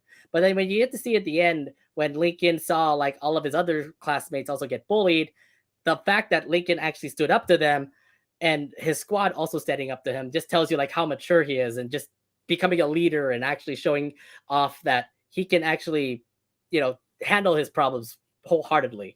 And it definitely just shows how Lincoln is like definitely an awesome kid now. Yeah, definitely. When you see him in that badass pose, being like pretty much showing the bullies like by the posture alone, by the pose, giving that pose like, you're not going to push me around anymore. We've had it with your bull crap. We're going to stand up to you. I'm just like, yes, yes, so brave and so noble of Lincoln. Like, oh my gosh. Like when I think Chad Lincoln, honestly, I think of this moment. I think of like this moment and a few others were just like, okay, I want more of this Lincoln. This show needs more of this Lincoln. We want more of this Lincoln, please. I need more. We need definitely need more of that. And then this also leads me to this question, Omid. What recommendations would you give to the crew as Lincoln continues to grow up and mature in the Loud House? I would have to say, keep it like this. Keep it like what we're seeing in Lincoln for now, because the crew is definitely doing a great job making him a mature kid, not annoying, not like the selfish Lincoln that we see back in season one. You know, keep it like this. Exactly. It's amazing. Yeah, the character growth, the character evolution, it is just so beautiful to watch. It was just so amazing to watch because we see our protagonists grow up. It's like, we saw our protagonist in the Loud House grow up and mature into becoming, such a likable boy, like such a likable young man. Definitely was more mature to see, because it just feels like the transition from what we've seen back in the previous 3 seasons or 4 seasons of the Loud House. Now that he's moved up to school and in season 5, it just tells you that there's like it just tells you like school is pretty much the gate between like a bad Lincoln on 1 through 3, and then how a good Lincoln looks like from season 5 and 6 onward. Yeah, definitely. Like honestly, I've had my past share of criticisms towards the character, and I'm just like the reason why I have those past share of criticisms because I know that he can be a much better character than what we've gone like in the past. Like I know that like Lincoln can be better, and Lincoln has become better with episodes, especially in seasons 5 and 6, and especially with the Loud House movie, Yeah, I definitely animated could. movie, I animated definitely. movie. Besides live action, forget the live action. Yes, we get it. But yeah, I mean, definitely keep the same formula, Loud House staff, because it just makes us love Lincoln a whole lot more. So hopefully they continue to keep the situation like this, because like I said, we're done with old selfish Lincoln that we've seen in the previous seasons. Because with the trend that we're seeing from season 6 and season 6 onward, I feel like Lincoln is definitely going to be an awesome character for the time being. Yeah, I could definitely agree and attest to that. Hopefully he gets better as 66 moves along. All right, so I do have one more question to ask you, Omid, and yeah, so I want to talk about Schooled overall, and I want to ask: was Schooled really a good episode to see Lori, Lily, and Lincoln in their new environments? Yes, I love Schooled. Schooled is such a perfect way to begin a new arc, like a new character arc, like a new phase in Lincoln, Lori, and Lily's lives, respectively. It is such a great way to like pretty much make it seem like okay, this is sort of time skip on husband, not really. Like it shows them adapting to new environments. It shows them learn to deal with new environments, no matter how harsh they may seem. And it just shows their character growth overall. So yes, I really do love Schooled. I wouldn't say it's top 10 Loud House material, but it's definitely top 15 for sure. Yeah, I I just really love Schooled. Okay, so this, like I said, this definitely was an absolute transition episode for 3 of the Louds: Lori, Lincoln, and Lily. And I think it definitely did show off pretty well. Lincoln, most definitely, because it just tells you, like, even through all the plans that Lincoln has, it still didn't all work out. And at the end, he still ended up actually maturing and saying, I'm going to deal with whatever is going on. It just tells you how big of a character role he's starting to get now. The fact that he's starting to grow up and starts to deal with the problems, not being the selfish Lincoln that we've seen back in season 1 and 2. Lori's transition, like I said, questionable because we don't see a lot of it. It's just more of Lori just dealing with dormitories. And then the only thing I like about Lori in School was the fact that she gave up, but then she also got inspired by Lincoln to say, "Hey, I'm not giving up. Why don't you do the same thing and not give up as well?" So like inspirational words, and you also get to see the bond between Lori and Lincoln. Like Lori is the big sister to Lincoln. Lincoln always looked up to Lori. Now it's the other way around. You get to see Lori actually look up to Lincoln. And it's like, wow, whole time role reversal here. And Yeah. yeah, it definitely shows how awesome the chemistry that the sibling bond that happens between Lincoln and Lori.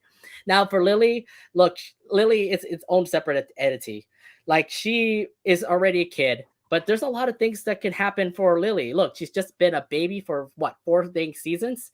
Now that she has her own, now that she's also grown up and she can also walk and do all this kind of things, maybe she has more episodes in the way. Like we get to see her as an artist, we get to see her, be a little bit fussy, but there's a lot more things that Lily can do. So this could be a starting bridge for Lily in Schooled, but there's a lot more potential for Lily to do whatever she wants to do.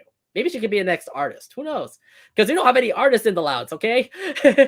Yeah, honestly, like you have many different Louds with their own occupations. You already have a rock star, you already have a comedian, you already have a sports athlete. Like you don't really have someone who is mainly focused on painting and doing art. So honestly, I could definitely see Lily, especially with her finger painting, be the artist of the family. I think that's how her future is gonna be. If that's the case, then yeah, maybe the next artist, like Gloria Sato.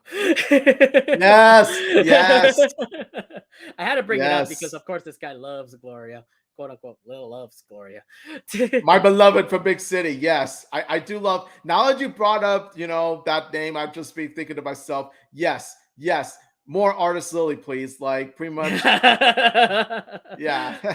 Oh my And god. especially, coincidentally enough, it's actually a beautiful coincidence that you brought up Gloria because it's the 1 year anniversary of a very significant episode of hers. Of course, yes, where she actually gets her cafe. Yes, proud moment. Yes. Based from this recording, by the way.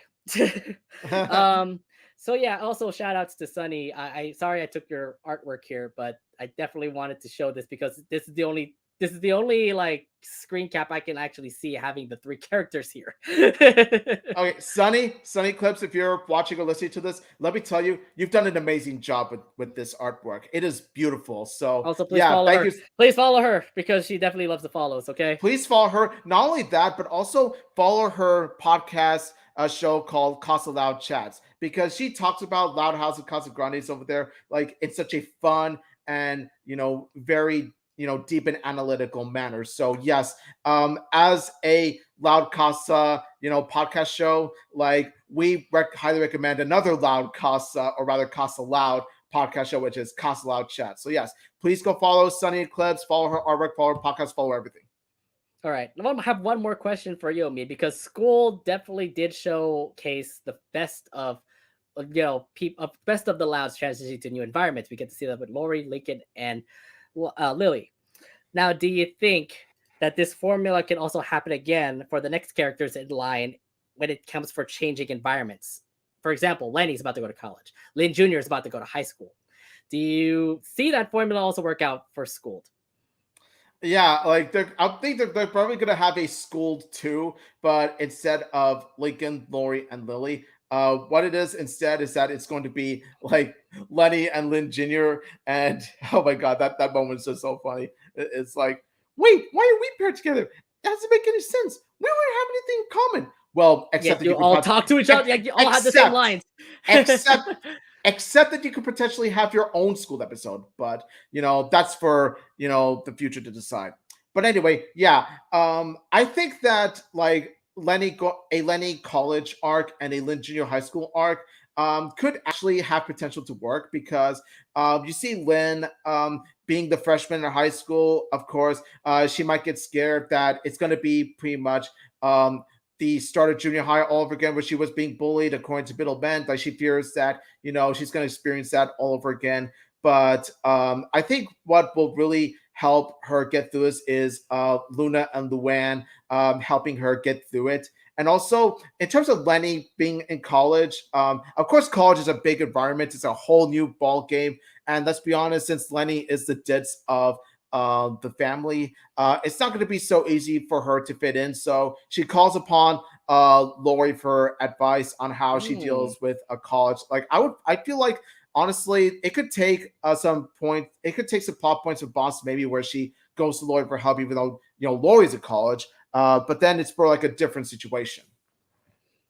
You know what? This is going to be an interesting little take here because I feel like this formula will work, but it's definitely going to have brand new looks on things. Because the thing is, like, no one. This is because Lynn Jr. is about to go to high school.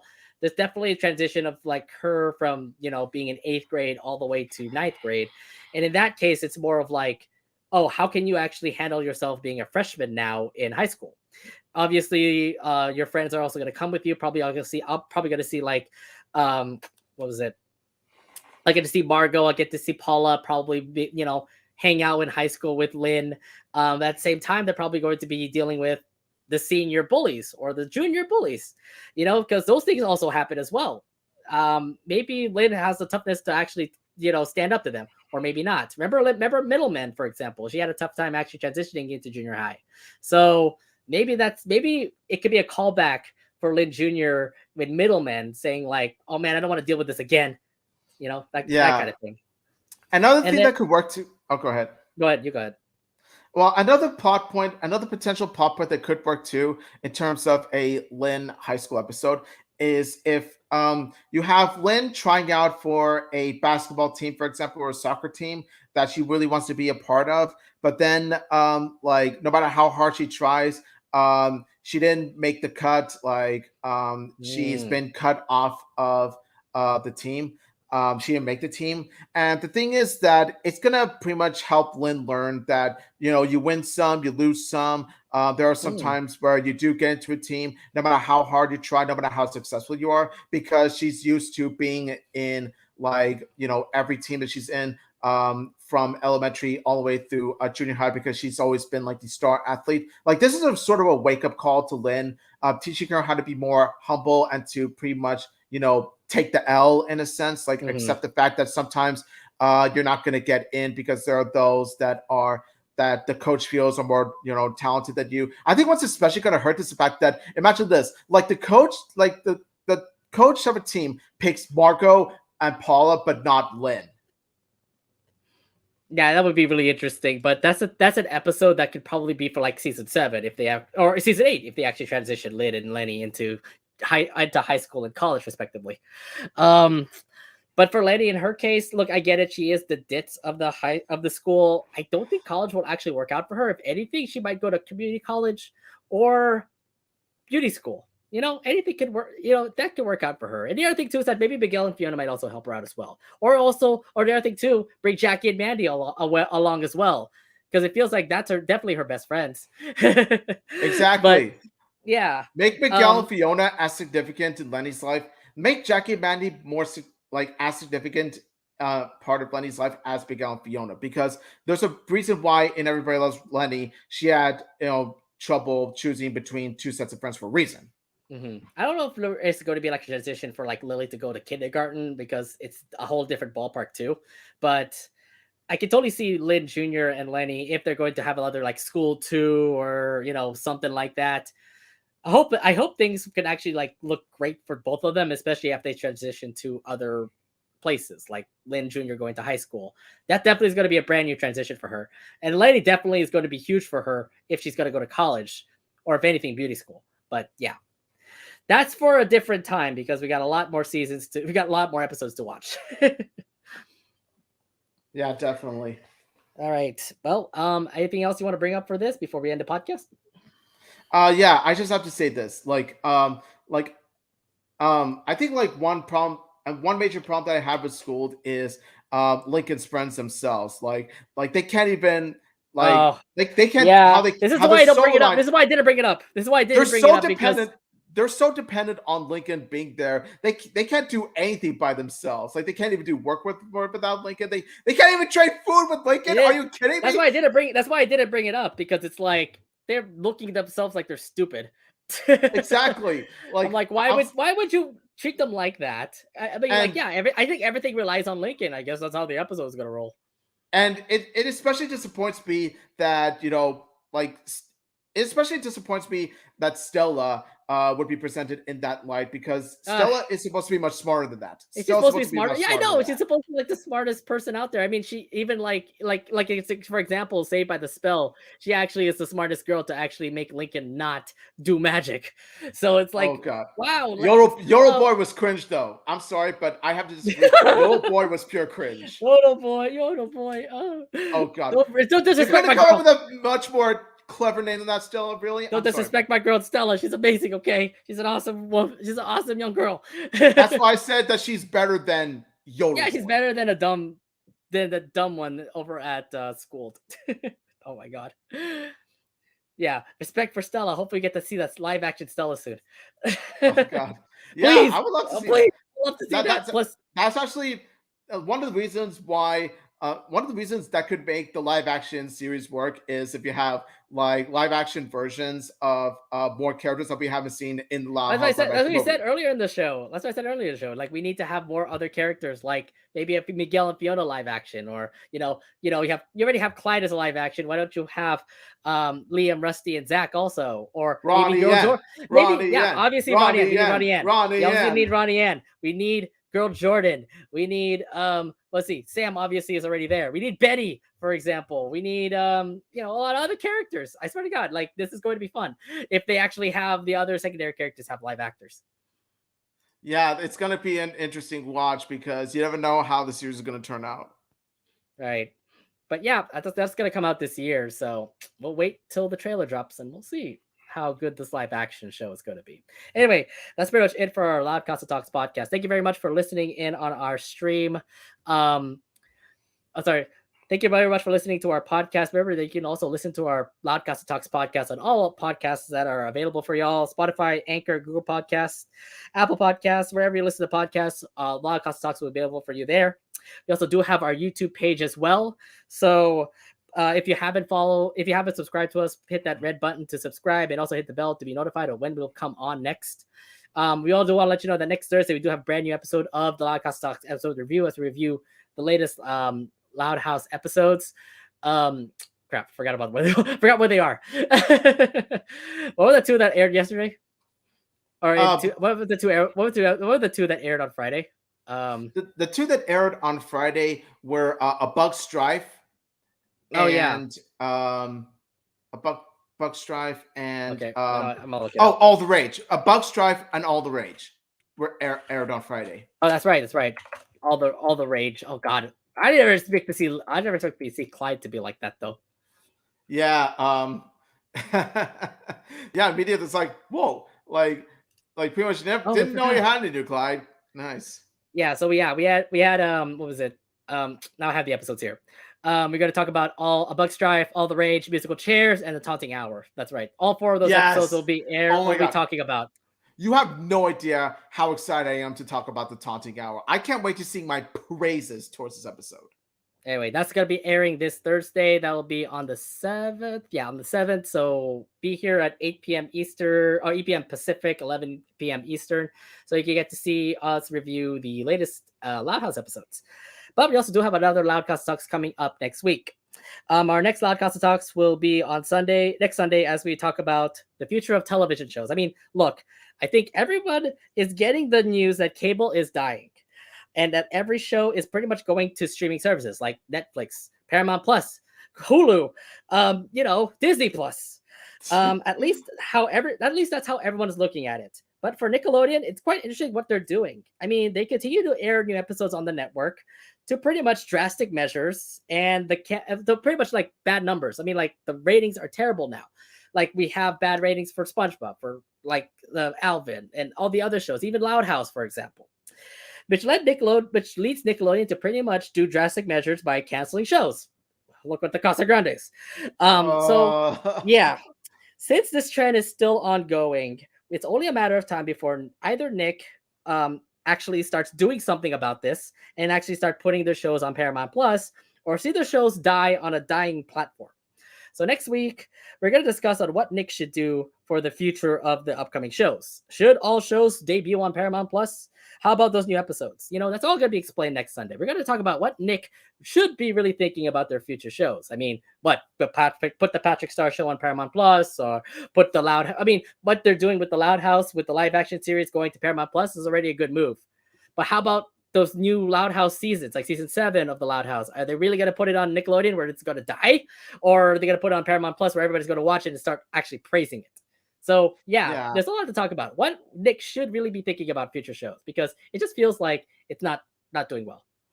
Yeah, honestly, like streaming services have been the norm in terms of media consumption these days. Like cable itself is dying. Like it's not necessarily like just the shows themselves that are, dying or being canceled. It's more like, cable itself.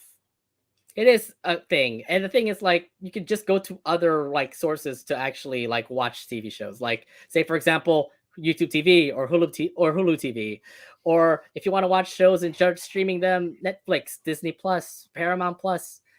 And then the other thing too is, like, all new shows are actually, like, premiering on those streaming services, it's actually working too. So why can't Nick learn that? I don't know. Yeah, It's something that's what we're gonna it's touch something to upon next research. week. It's something to research because there's a lot to discuss when it comes to what Nick should do. Because it just feels like if they're going to continue on running Nick like the Loud House on the network, it feels like it will eventually die, and that's not what we want to do. Yeah, it's just all these things to think about. It makes you think about. Yeah. All right. So that's pretty much it for us here for our Loud Castle Talks podcast. Thank you very much for listening in. My name is Nate. And this is on me. Saying thank you all so much for watching, and thank you all so much for listening. Like I know that school is one of those episodes that really does change the lives of the Louds, and that is why we have decided to dedicate an entire podcast episode to talking about this episode in particular and how really impactful school is. So saying thank you all so much for watching, thank you all so much for listening. Until next time, smell you later, loud crowd.